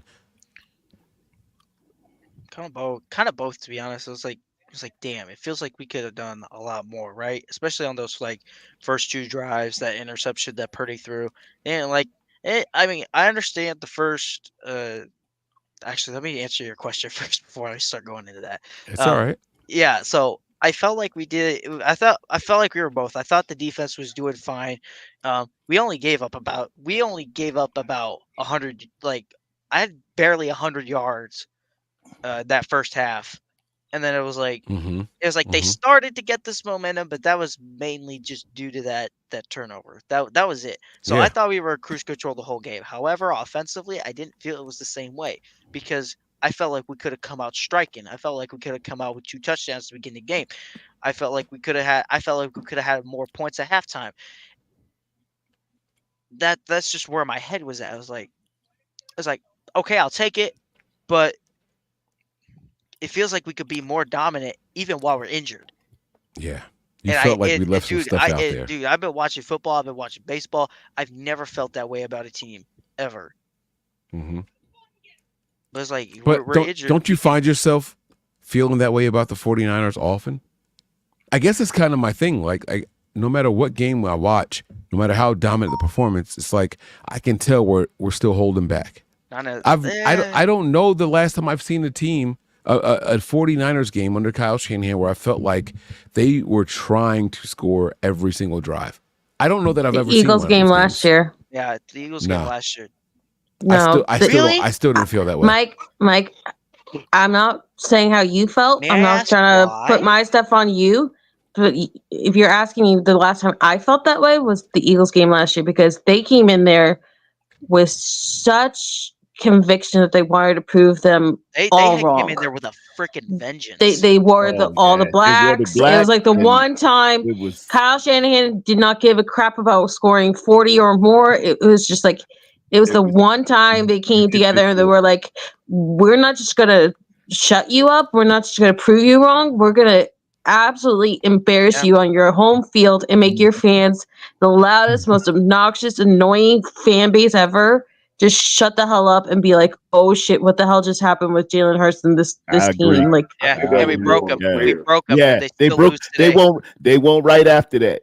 They were broke. I think that was more on the I don't players think they than it won a was on game. Cal. They did not win a game after we Mike, went. can I I ask think you? that was Can I ask more. you why we? they felt, won you one felt game, like we were Terradome. holding They back won the that day? first Giants game, and then they lost the second one. No, they lost to the Eagles right after. Yeah. I mean, they lost to the Cowboys right after. The Eagles No, but I'm lost. saying the Eagles She won said they one only game. won one more game after that. Oh yeah, that's right. They They only beat the they only Giants. won one more They for the beat rest the of the season. It Giants was on the Christmas. I And still barely. think that's more Everybody on beat the the Giants. players than that is on Cal. I think the players themselves had a vendetta in that That's game. where I am. Yeah. See? Okay. That's where I am. Yeah. Yeah. I truly believe that's not a reflection of Cal. I think No, that is and I more a understand where you guys are reflection of the coming from, but players just think about it. When Drake Greenlaw was ejected from that game, Kyle Shanahan made it personal for himself. Like maybe up to that point, you want to say it was on the players, but when Drake Greenlaw got ejected from that game, that's when Kyle Shanahan made it personal for him. And that's like the only time really that I've seen that in the last couple of years with him. That was a good I can game. agree with I that. love that game. I can agree with you on that aspect, that in that particular moment. But the thing that we should clearly understand is Kyle is a chess player. And when you get really, really good at chess, once you have achieved a certain level of achievement in that, you tend to, once you get towards the end of the game, your confidence has elevated you to a certain level. And you get to a certain point, and then you start to win the game, or you start to play more of don't lose the game than you do win the game. And I've played chess, so I know the concept. When you're up against an adversary that you feel the need to continue to press, you can make mistakes in that era because you're going away from your tendencies.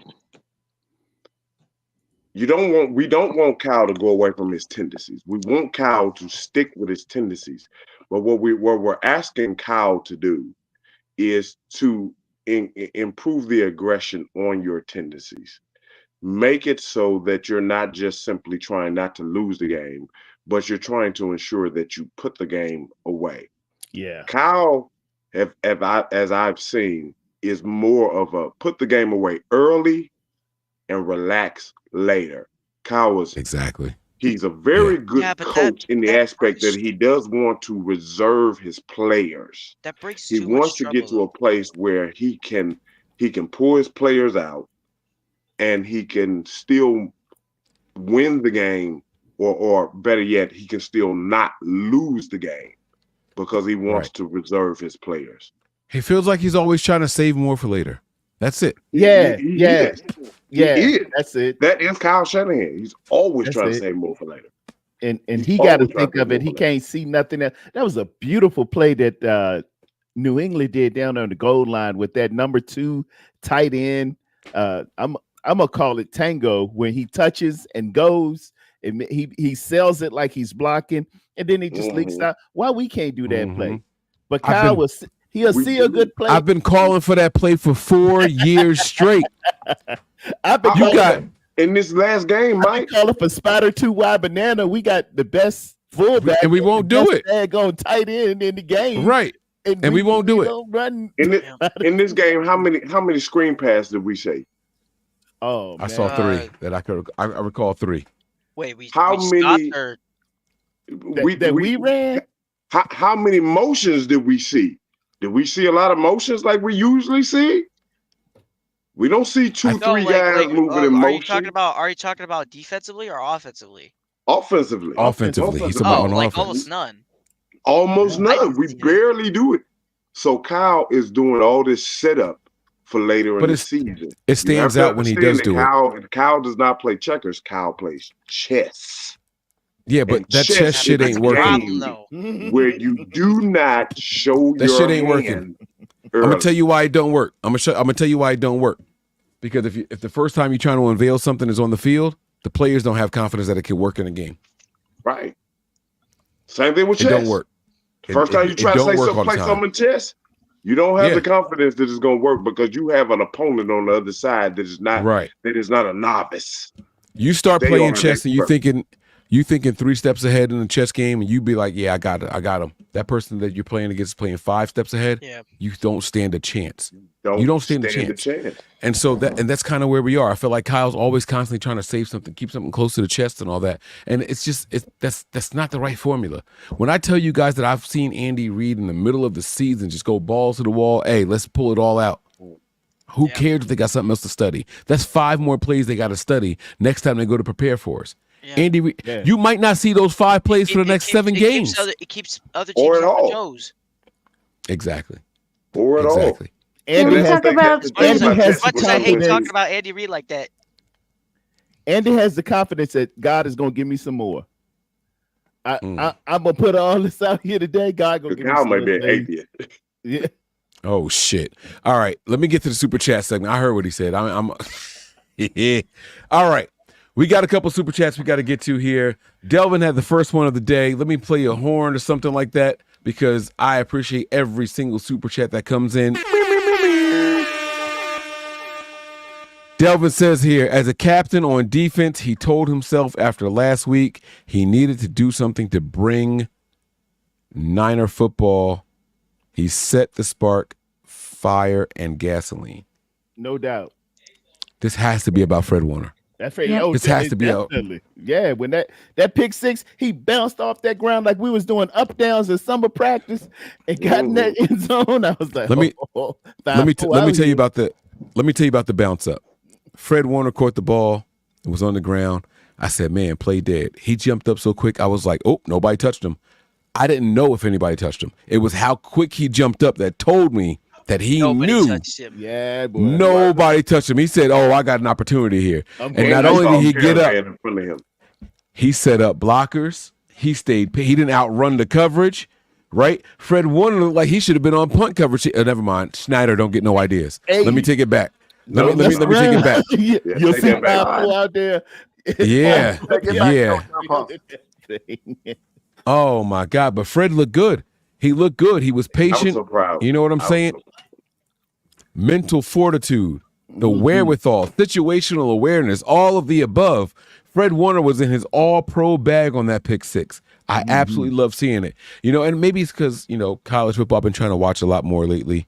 Maybe it's because I've been seeing guys go to the ground, just not get up. Maybe that's what it is. Yeah, that's what college is. College, you know, you down when you down. But right. Well, if you ain't touching, I'm up. He jumped up like a piece of corn on a hot plate. Pow! Time to go. I'm gonna say this. They better be doing that for the next guy that gets an interception or could have a possible pick six. Get up. That's all I'm saying. Yep. No more Nick Bosa holding calls that call shit back, and no more guys just backpedaling away from the play and not wanting to throw blocks. Oh, I got to be honest. My rant it will include the referees today. That thing just got. Oh my God. Yeah. I was getting ready to go third quarter. I said flags. Hold ain't on. nobody come see you, Otis. Let me go. Why are we seeing so many flags now? Like, this is ridiculous. Did y'all see the game on Thursday night? They had like 60 flags. Yeah. You know what's really bad? When Greg Olson, of all people, is calling this game, and he's defending Diamador Lenore, saying there was not even for half a second something for you to throw a flag for. Yep. Oh, Greg Olson just never has the Niners back, no matter how many people on this team he loves. That's not and true. When he said that was just like, oh shit! I actually agree with this son of a bitch. Yeah, he was being very objective there. He said, "Dude, I disagree with that a lot, but." And then they went to the referee. You know how to go to Gene Sarist or whoever the resident guy in New York is, and they say, "Sir, do you see anything?" He said, No, see a daggone thing there. That's not pass interference. Mike He Pereira. did it for 2 calls. Yep, Pereira. You think that Greg Olsen has the Niners' backs most of the time? I don't. I wasn't gonna say that. I was gonna say I think he's very. I don't think he's biased one way or another. I think he speaks his mind. I think he. That's why I like him. He's not for one. He's not for another. Even if he's not for us, he's definitely. I don't think he's definitely against us. I think he just sees it the way he calls it. I think he's actually one of the more neutral callers out there. He's been one of my favorites for years. I agree. How about that? And he even today he defended Brock Purdy tonight because there was a graphic they showed today about our yards after the catch shit. Remember that shit last year? They called Brock Purdy a game manager. They showed the yards after the catch. And they showed his numbers. So like this, he's like, this guy's not a game manager. This guy's a game player. Yeah, but the Greg Olsen this year I think has come down a little bit because he's not the main Fox anchor anymore. That's Tom Brady. Yeah, well, I would be pissed about that too. I think one of the issues that we're really seeing is that with the different changes, especially on special teams, they're not really sure what they're supposed to call on that, so they're being really ticky-tacky with other calls. I mean, they called an illegal shift call and they ran it back. Mm-hmm. They were clearly stopped. They were stopped. Well, Olsen said that if I was an Irish fan, I would be ticked. Yeah. And you see Kittle making sure everybody's set. Be set. Yeah, they both set. And Olsen himself was like, man, if I'm a Niners fan, I would be really mad right now. And that then kind of goes to my point. The Kittle block was, Mike that was ticky tack as well. Visibly upset as we were watching. No, but Terry Jones, like 3 plays later, they even said at a commercial, "Oh, George did that on purpose so George could have a touchdown." They started the same shit. No. But they said that on the broadcast, and they said the same shit in the first game. I'm not saying they're not full of it, Mike, but I'm just saying it's become a story, especially when Jordan Mason's first touchdown this year with the Debo thing had the same thing, and the announcer said the same shit 3 plays after that one. Like, I'm not saying that it's fair or not, but like I said, I respect Greg Olsen for this game having the Niners back because I've not seen him go like that far before. Yeah, no, that was a BS call on George Kittle. He let him go before the guy was next to him or even beyond him. Yeah, but I will say this. I played the round of applause because the Niners had 6 accepted penalties against them. Easily could have been 12 penalties in this game because it was just them declining penalty. This team, listen to this. The Patriots declined more penalties against the Niners than the Niners accepted against the Patriots. Yeah. Ain't that something? Do you understand how fucking I'm sorry. You understand how crazy that is?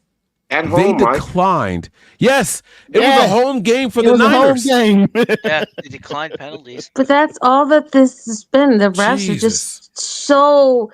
Well, that was another I think thing, it's like though, almost right? their mission statement now to not let it be one-sided anymore. Like to try to balance things out by keeping both teams in it all along. Like if you saw the game on Thursday night, you would have to agree. Don't you tell me that I had to watch that game because I always have to suffer giant games, and I'm telling you, God, this shit, like when you have to bail out Dallas just to give Dallas a spark, or against the Giants, with the way they were calling those flags, like that's really bad luck for the league. Like it's one thing for Dallas to just like no show in the game, but when you have to give them so many calls to begin that game to give them any kind of a spark. That's beyond embarrassing. Do you think it's going to be that bad, say, towards the middle, closer end of the season? It's going to get worse. Yes. You think it's going to be worse? Wait. Let me change. Let me I think change it's what going I'm to get saying. way worse because we're the 5th Alliance around Christmas. And there are a lot of people around the league who think that we robbed the Lions of their chance to go to their first Super Bowl. So I don't think know if the way things are going to be called is going to get way worse. In the foot. Vegas It don't was care those nothing fourth about downs that. that really did them in. Right. What I was going to say, when I say it's going to get worse, I think the calls are going to get more egregious. I think there'll be less calls. I don't think they're going to sit there and call 14 penalties on the Niners in the game again and just leave it up to the opposing team to accept however many they want. I think it's going to be just like, dude, like that's ticky-tack as fuck. But, you know, it's going to be that. The NFL needs to change it where a penalty can be called and the opposing team has a right to challenge the call. Right. Once they do that, I agree. Yes. No, I don't. No, I don't think they actually tried that. Yeah, they did. No, Remember, hold on. Remember in 2018, that stupid pass interference thing with the Saints and Rams thing, they changed the rules so that way you could go back and challenge it if you wanted to. And It was for non-calls. No, it They was for changed the all rule of them. for. It was for all of them. But the you way could they challenge pass interference calls. Yes, pass interference. Yeah, for egregious because it was clearly egregious. Right. But New the next Orleans, season, yeah. the 2019 They season, they did. allowed you to go back and look at it, even if it was no calls or non-calls, called or not called. They allowed you to go back and look at it, and it was so bad. It was so bad because they still kept getting it wrong, and they had them on replay. Right, but The the other difference night- is he's talking about one specific type of call and pass interference. What I'm saying is this: don't give us more challenges.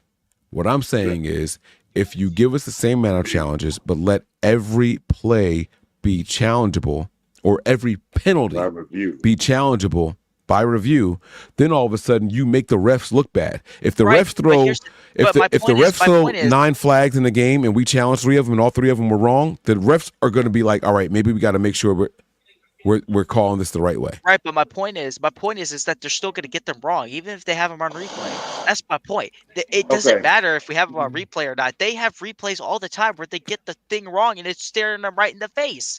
Dan, just the I see what he's saying. the Dallas game, right? They had a what was the call? I avoid watching Cowboys games as much as I can. To the face, and it was against the Cowboys. I want to say. Okay, it was to start the game. It was the very first drive. They were, if not in the red zone, they were very close to the end zone. And Daniel Bellinger was being yanked around by his face mask. Right. And then it slid up over his helmet. And they were yanking him by the back of his helmet as well.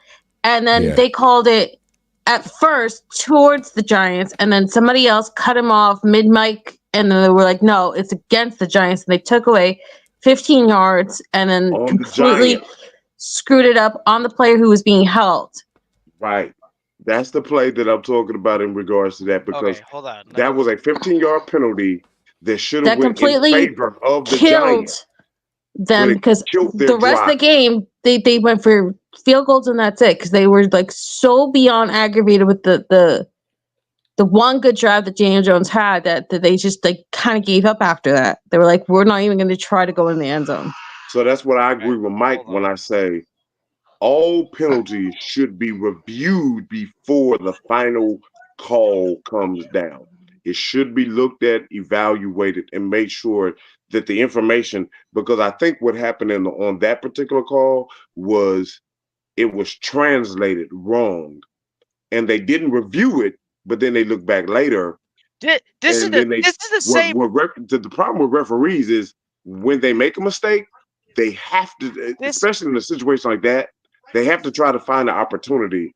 This official I'm looking at right now is the same official that called the shit against the Lions and Cowboys. The what was that? The illegal You're talking touching about call. the week 16 game where they got in trouble because they said the wrong offensive lineman reported, even though both offensive linemen reported, but they said that the one that actually had the touchdown didn't. That called the touchdown. Yeah. It's the same ref.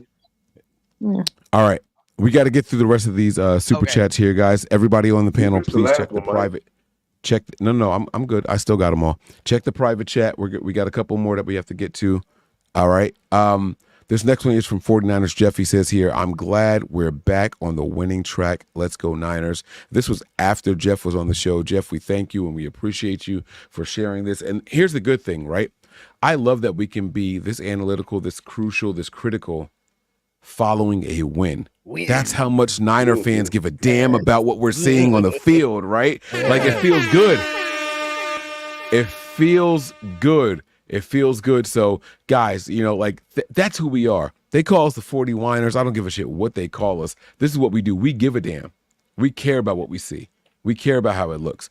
Mark says here, Mike, we're both from the same home state. You know good and damn well there's two teams just in our neck of the woods that are way ass whinier. Mm-hmm. I'm not going to say names, but you know exactly what I'm talking about. Mm-hmm. Actually, I was going to talk about the Jets and the Eagles because he's from South Jersey, so that's more a South Jersey thing than. Oh my God! Don't get me started on Eagles. Please don't get me started on the Eagles. Oh man. That's why I didn't want to mention the name, but that's really what it is. Right? The Schmeagles, not the Eagles, the Schmeagles. Mark Lamar says here, Ginando is trash. No speed, no burst. Sit him down. I saved this one for last. I saved this one for last for a reason. I want to get your guys' opinions on this because, you know what? I'm not going to say why. I want to hear your guys' opinions on this. Let me change the background to black. And can I go first? I'm going to say one little sentence, and then I'll drop out of this. This is how we're going to do it. I'm going to save you for last, actually, Melissa. This is how we're going to do this. I'm going to start with Mike. Where's Big Mike at? There he is. We're going to start with Mike. And I'm not going to say a word. I don't want anybody to cut him off. And we're going to go. I want you to respond to this and this alone. Say your goodbyes, drop out, and we're going to go ahead, person by person, wrap the show up with this final comment because I want your guys' sincere opinions. But this is the danger with reacting the way that the Niners do. Go ahead, Mike. The floor is yours. No, I don't agree with it at all. Pretty much. I'm too tired to say much else. What breed is your dog? I don't know. He's like a mix. All right, Mike. I'm not messing with you. I really don't know. He's like a pit bull, but he looks. At one time, I took a picture of him and looked it up with AI, and it said he was partially a Ridgeback, and I'm like, I don't know. He looks also like a little bit like a French bulldog. I need to test him and see what he actually is. I don't All see right. that.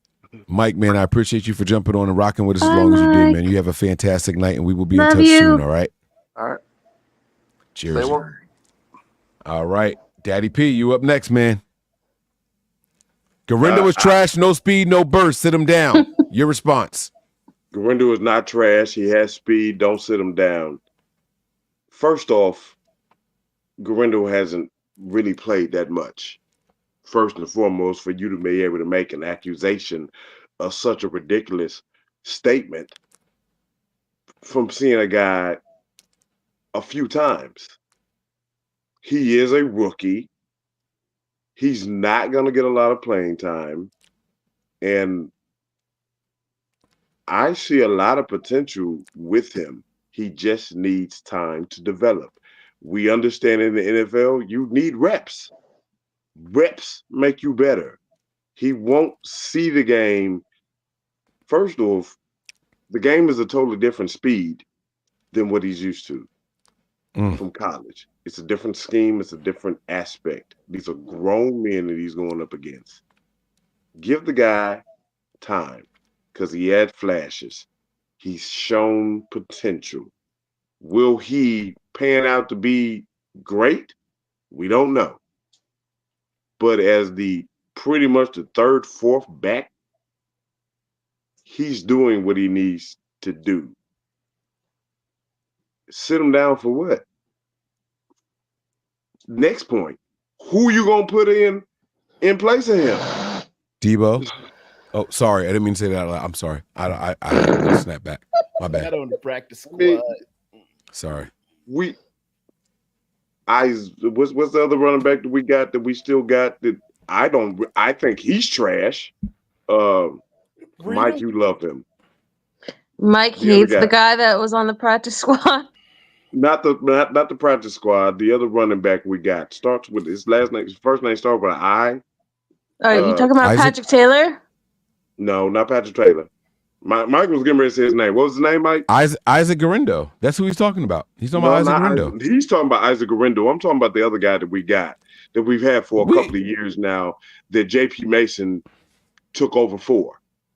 No, there's Elijah Mitchell is on the season-ending IR. He's not anywhere near coming near this team right Elijah now. Mitchell. He always Some stay of y'all hurt. love him. I don't care for Elijah Mitchell because Elijah Mitchell can't stay healthy. Yeah. Wait, did you say I think he's trash? No, I said you like him. Oh, okay. You like him. I'm sorry. Yeah. I think he's trash. He can't stay healthy. So what good is he if he can't stay healthy? Isaac Ginando is not he may not be amazing and great, but we haven't really seen much of him. So my only take on that is no, we're not gonna do that. We're not going to get a guy that comes in 2-3 plays a game on his rookie year, call him trash and say he needs to sit down. Okay. He had some good plays in the game. So let's just give him time. That's all I got to really say about it. Let's give him time. It's a development thing, and he's not trash. That's all I got. Like, there's nothing else to say in regards to that. He's not our number one back, so you don't have to worry about that. He is a fill-in guy. So let him fill in, let him fill it out, let him learn, and let him develop like J.P. Mason has been able to have the opportunity to develop. And let's see what he has. Let's give him at least another year before we can talk on the trash. I got a question for you real quick, P. You might not know the answer, so it's not. I don't want you because I don't know the answer. I'm asking for real. If a player returns a ball for 99 yards and he fumbles it, does it count as a 99-yard return? Like, will it show up on the stat sheet or no? No. And I'm not trying to be. No, it don't show up. No, it doesn't show up. Just like the passes that got called back from Brock Purdy on the penalties, they don't show up. They don't show up as attempts. They don't show up as incompletions. They don't show up as completions. He had 2 passes that went for touchdowns that were called back. They didn't show up on his chart sheet. Okay, so that means that Ginando had 2 returns tonight, 1 for a fumble and 1 for 23 yards. So he got 2 attempts. 1 will be 0 and zeroed out and wouldn't qualify. The other one will be added in. Negative play. It will impact him on a negative play because he fumbled the ball. Right. So it'll show up as a fumble. It wouldn't show up as a loss, but it wouldn't actually show up as a. There's no stat line for it. There's no stat line that goes along with that. All right, P. Listen, man, you rocked out with us tonight. I appreciate you, big dog. Thank you very much. Bye, we P. fought through the reception, man. Reception be damned. We got you in here, baby. Fixed it some kind of way. Wi-Fi that jump. Yeah. All right, So big dog. I be the appreciate glory. you, man. You be safe, all right? For sure. I'm going to go back All and right. watch it on YouTube now. All right. Peace out. Peace. Melissa. You said I was want you going to last. I didn't put myself up here. Oh no, I put you up there. You didn't see the private chat. Okay. So listen, 2 things I want you to do. I want you to go ahead and get this Jauan Jennings stuff out your system. And then I want you to talk about your this comment here from Mark. I'm going to go boil some water real quick. I got to boil some water. Oh my goodness. No, I'm for real. I got to make some tea. Go ahead. I told you in a text message I wanted to talk to you about this. I didn't care about adjusting this on your podcast. Oh no! Oh hell no! No! If you think I'm doing this just because I'm being like trying to give you no, Jauan's been balling these last couple of weeks, and nobody appreciates him more than you. You're gonna get your window. No, This is your opportunity. I get that, but Mike, I texted you saying that even last week with the loss, like I said, I wanted to come on and react with you just because I wanted to talk about that one thing with you, like in particular, like. Well, then we'll rap about that afterwards. If you just want to do the comment, then that's cool too.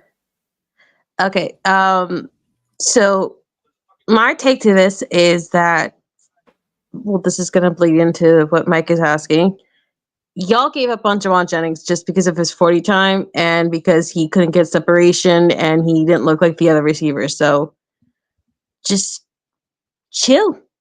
You never know what's going to happen in the future.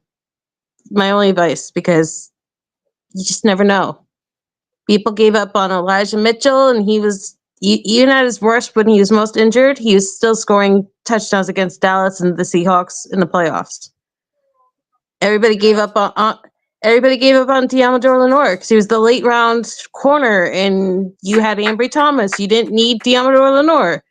Diamador Lenore has been your only corner in some games. When Mooney has struggled or dealt with injury or whatever, he's gone inside and outside. Like, I understand being angry. I understand being frustrated. I understand being upset or not agreeing. But the very fact that you just want to quit on a guy because of one play seems a little silly to me, because it's just like, you just never know what they're going to turn into. Like, at the end of the day, we should be grateful that we have all these options. So I'm not going to belittle you. I'm not going to say you're wrong, but just if what everybody wanted, which was to either trade or cut or move on Jauan Jennings, we wouldn't have what we have today. So I'm just saying, it's cool to overreact. Mike has repeatedly said that this podcast is just for him to be therapeutic and to react to games. And then later in the week, after he's calmed down, he'll give you his honest how he sees a thing. But just react, but just don't call quits on people that easy, because nobody's perfect. Terradome, I want to hear your thoughts. On the calculator, you know where I'm at. I'm talking about this comment. A long time ago. I'm talking about this comment because the calculator thing, we've been back and forth on that in a couple podcasts this week. So I know where you stand on Jauan Jennings. I'm just asking about this particular comment because that's what Mike was trying to get to. I know it looks bad, but you gotta get them back on the, on the snide, man. If for nothing else, to have that song that permeates in my mind, Ginando to the walls, to the sweatshop down there fall. I had that thing ready. but he done had, a couple of bad outings. But we got to be able to play Ginando to the walls. So I'm hoping he'll get straight, because I just really want to play that when he scores. Can I just take a moment to truly appreciate this? Like, we've done this a couple times throughout the years, me, Terradome, and Mike Andrews. And I swear to you, every time I think all three of us are going to be here, it can't get any better. And then it just gets better each time. Like, I have so much fun with y'all. That's a good song. No, I hate to break this to you, but I will never play that song. Man, that is a good song. That song makes everybody move. Can I explain why I will never play that song? Go ahead, please. Understand what obscureness messes you up. When we first moved to Saddlebrook, where I live now, right? My brother had the room right across from me. Like, here's my bedroom and here was his bedroom, right? They were like literally next to each other. Every day, every minute of every day, even throughout every holiday, that's all that played 24/7. That was a great hit. It was so Terradome, you can only handle that for so many months before you never ever want to even hear a reference to that song. And then it goes away for a little while, and then you're driving one day and you turn on the radio and then they're playing it, and you're like, "Oh man, I remember back in the day that J boy, yeah." And then it's the same thing with football. You remember for a while, because you live nearer than I do to that area. You remember a couple of years ago, everybody was T-bowing and doing the Cam Newton thing with the dapping. The dab, yeah. And you remember everybody and their mother, whether they knew the Carolina Panthers, whether they knew football, whether they cared about Cam Newton. It was everywhere. Yeah. It's an oversaturation to the point of nauseum, and you can't go back. There's just certain things that get spoiled because it's just so overdone that you just are like, it goes from please never, ever bother me with this ever again. It goes from popular to pervasive, and then you're like, I'm just totally done with it because everybody's messing with it, but it's still a classic jam. Something got everybody feeling good. I did not diss the song or the artist. I'm just saying personally for me, my brother abuses so badly. I can never go back. That's on your brother, man. That was a bad jam. He had fire right there.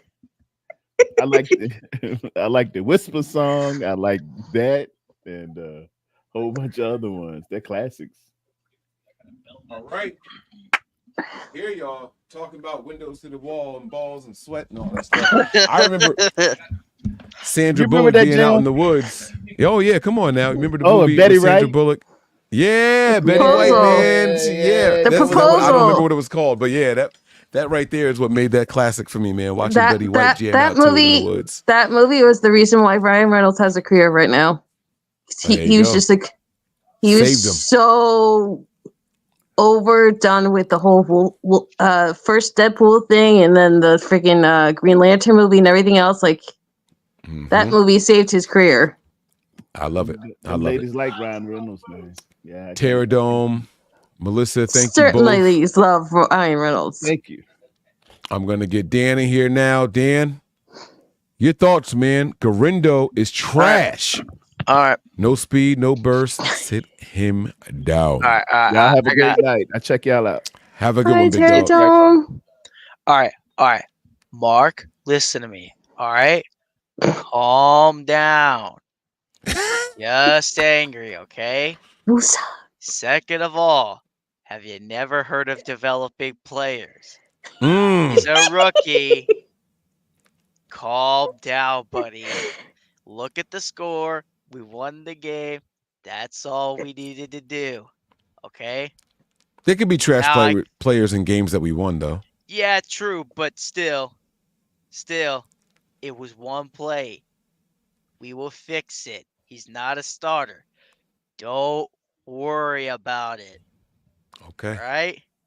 Now, I suggest just go get a cup of coffee in the morning. Think about it. Get over your anger.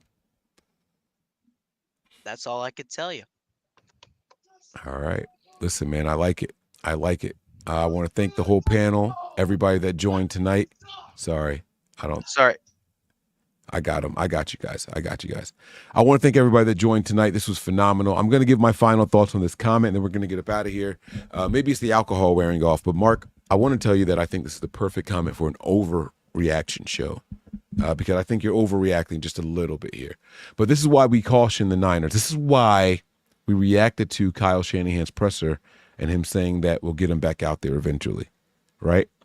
When people watch this game and they see a young man, a rookie in particular, make a mistake that he made in this game, that the Niners won handily, by the way, that the Niners weren't perfect in and still won by more than 3 scores. But when people see that game and see a guy get benched, these are the reactions that are warranted. And this is why we say you got to be careful with how you treat these players after a mistake. This is why we say that you have to be cautious and mindful of what you do in certain moments, okay? The 49ers coaching staff decided that this young man needed to learn a lesson by sitting him down.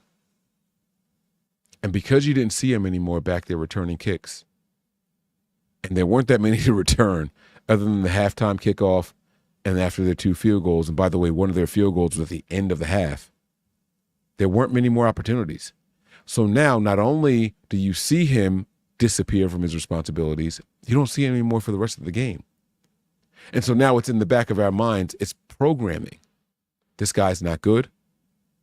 This guy doesn't have it. There's one player on the 49ers roster with a faster 40 time than Isaac Ginando.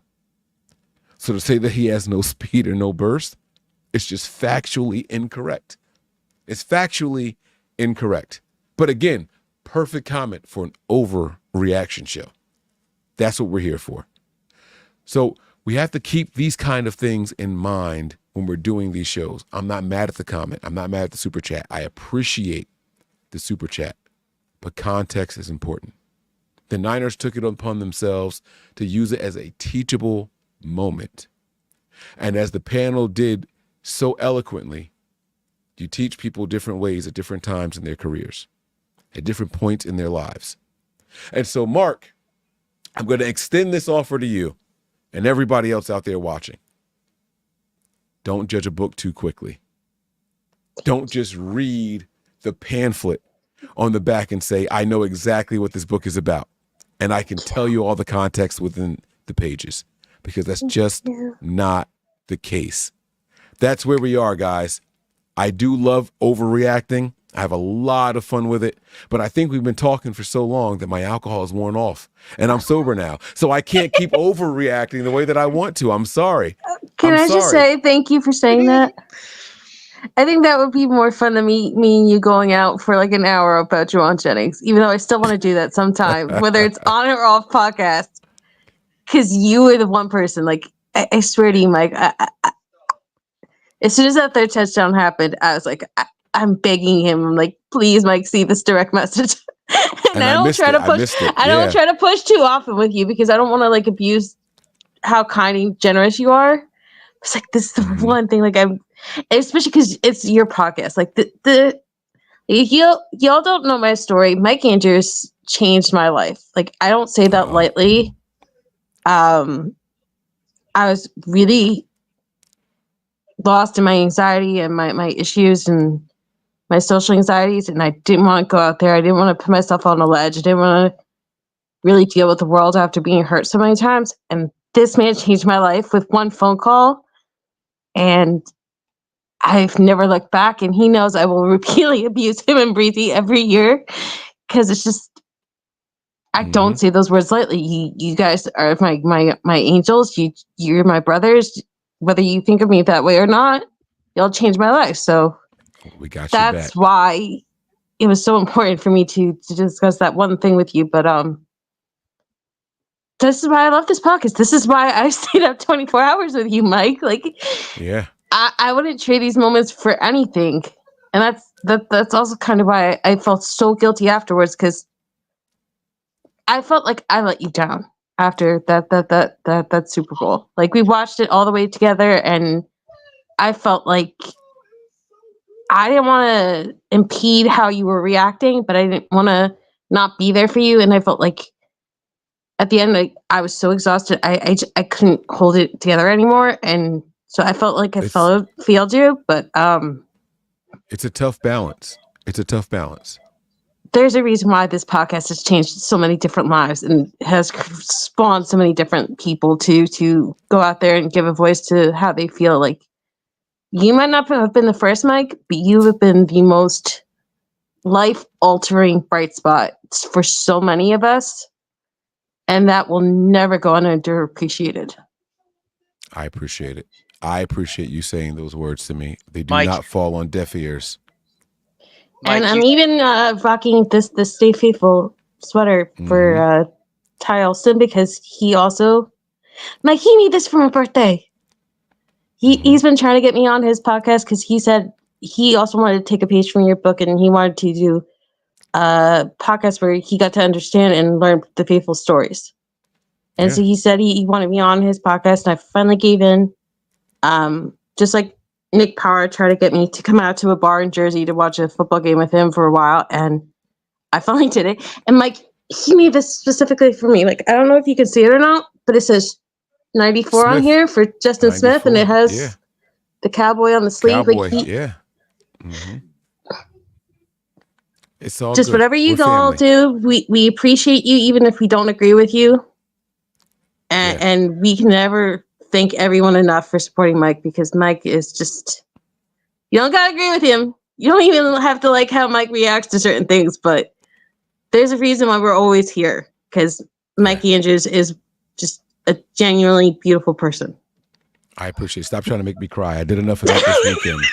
Dan, I know you had something to say too. Mike, I know Yeah. you want to you jump know in. I was that- gonna say. You know, go ahead. after what you've just dealt with your grandma, like it can never be enough to just remind people who you love that you thought them while you had the shot. So absolutely, I'm not trying to add to your grief. I'm not trying to embarrass you. I'm not trying to get like a crying Mike Andrews meme out there. It's just I can't help it. Like you're that person for me. I appreciate it. Thank you very much. Thank you. Go ahead, Dan. Mike, you said don't just read the book. You're right. Don't just read the book. Watch the fucking movie while you're at it. Yeah. I actually read a wait. book. I read a book this week called Dead Poet Society, and then I watched the movie with Robin Williams. That was a great movie. I loved that movie. Isn't it fantastic?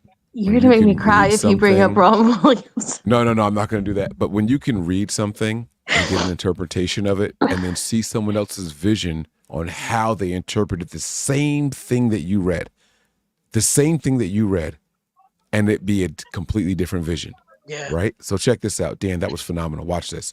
Watch what I do with this, right? I don't know how many of you out there have ever heard of Game of Thrones, but Game of Thrones is based off of a book series called A Song of Fire and Ice, right? I watched Game of Thrones from start to finish. Then I bought my wife the books. Now, the books don't go as far as the show goes. The show stops at the end of season 5, where Jon Snow gets killed. There's no reviving him or anything like that. That's where it stops. Okay? But then there's 3 seasons after that on the show. After my wife gets the books, we read them, I download the audio. Here's how crazy things work. This is how interpretation and perception can change. I watched the show, I had an opinion. I read the books. But when you read a book, you create the voices for the different characters in your own head. Yeah. And then when it's being narrated, it's your voice that you hear doing the narration. Okay? And then you base your interpretation based off of those voices that you create and you hear during the narration. Then I downloaded the audiobook and I got to hear someone else's inflection on the same words that I read and the same words that I interpreted in my voice in my head. And it was all three of these were different. This is why you have to be careful with what we see on one game. The Niners interpreted Ginando's actions as one thing. We came on the show and overreacted to it and looked at it a different way. Melissa and I were on one page. Mentally, this could be detrimental. The rest of the panel said, hey, this is due process. Now, here's what I challenge you guys to do. Listen to everything that we said and then go back and watch it for yourself. And I guarantee you have a different opinion than the way you did when you started. That's what this is all about. It's about growth, it's about learning, and it's about improving on the process. It's not about right or wrong. It's about being better than you were from when you started. That's what the Niners set out to do today. That's what the Niners succeeded at. And hopefully that's what us as a fan base can do going forward. Guys, this has been a blast. We're going to get out of here. I hope you guys have a fantastic night. And I'm going to call on my panel right now to go out in order. You guys ready? Mm-hmm. Prepare for glory. Anticipate pain. But always remain faithful. We'll see you guys soon. Peace. We all gas, no brakes, pumped up, no fakes. We spinning, we winning, we high stakes. We never miss, we all makes. Look at us dudes trying to prove, bringing you news with nothing to lose. Mike, Nick, Tony, Wayne, Method Man, we bring the pain. Hey. See, I'ma confess it. We under the pressure. If you looking to find us, we them nothing but bananas.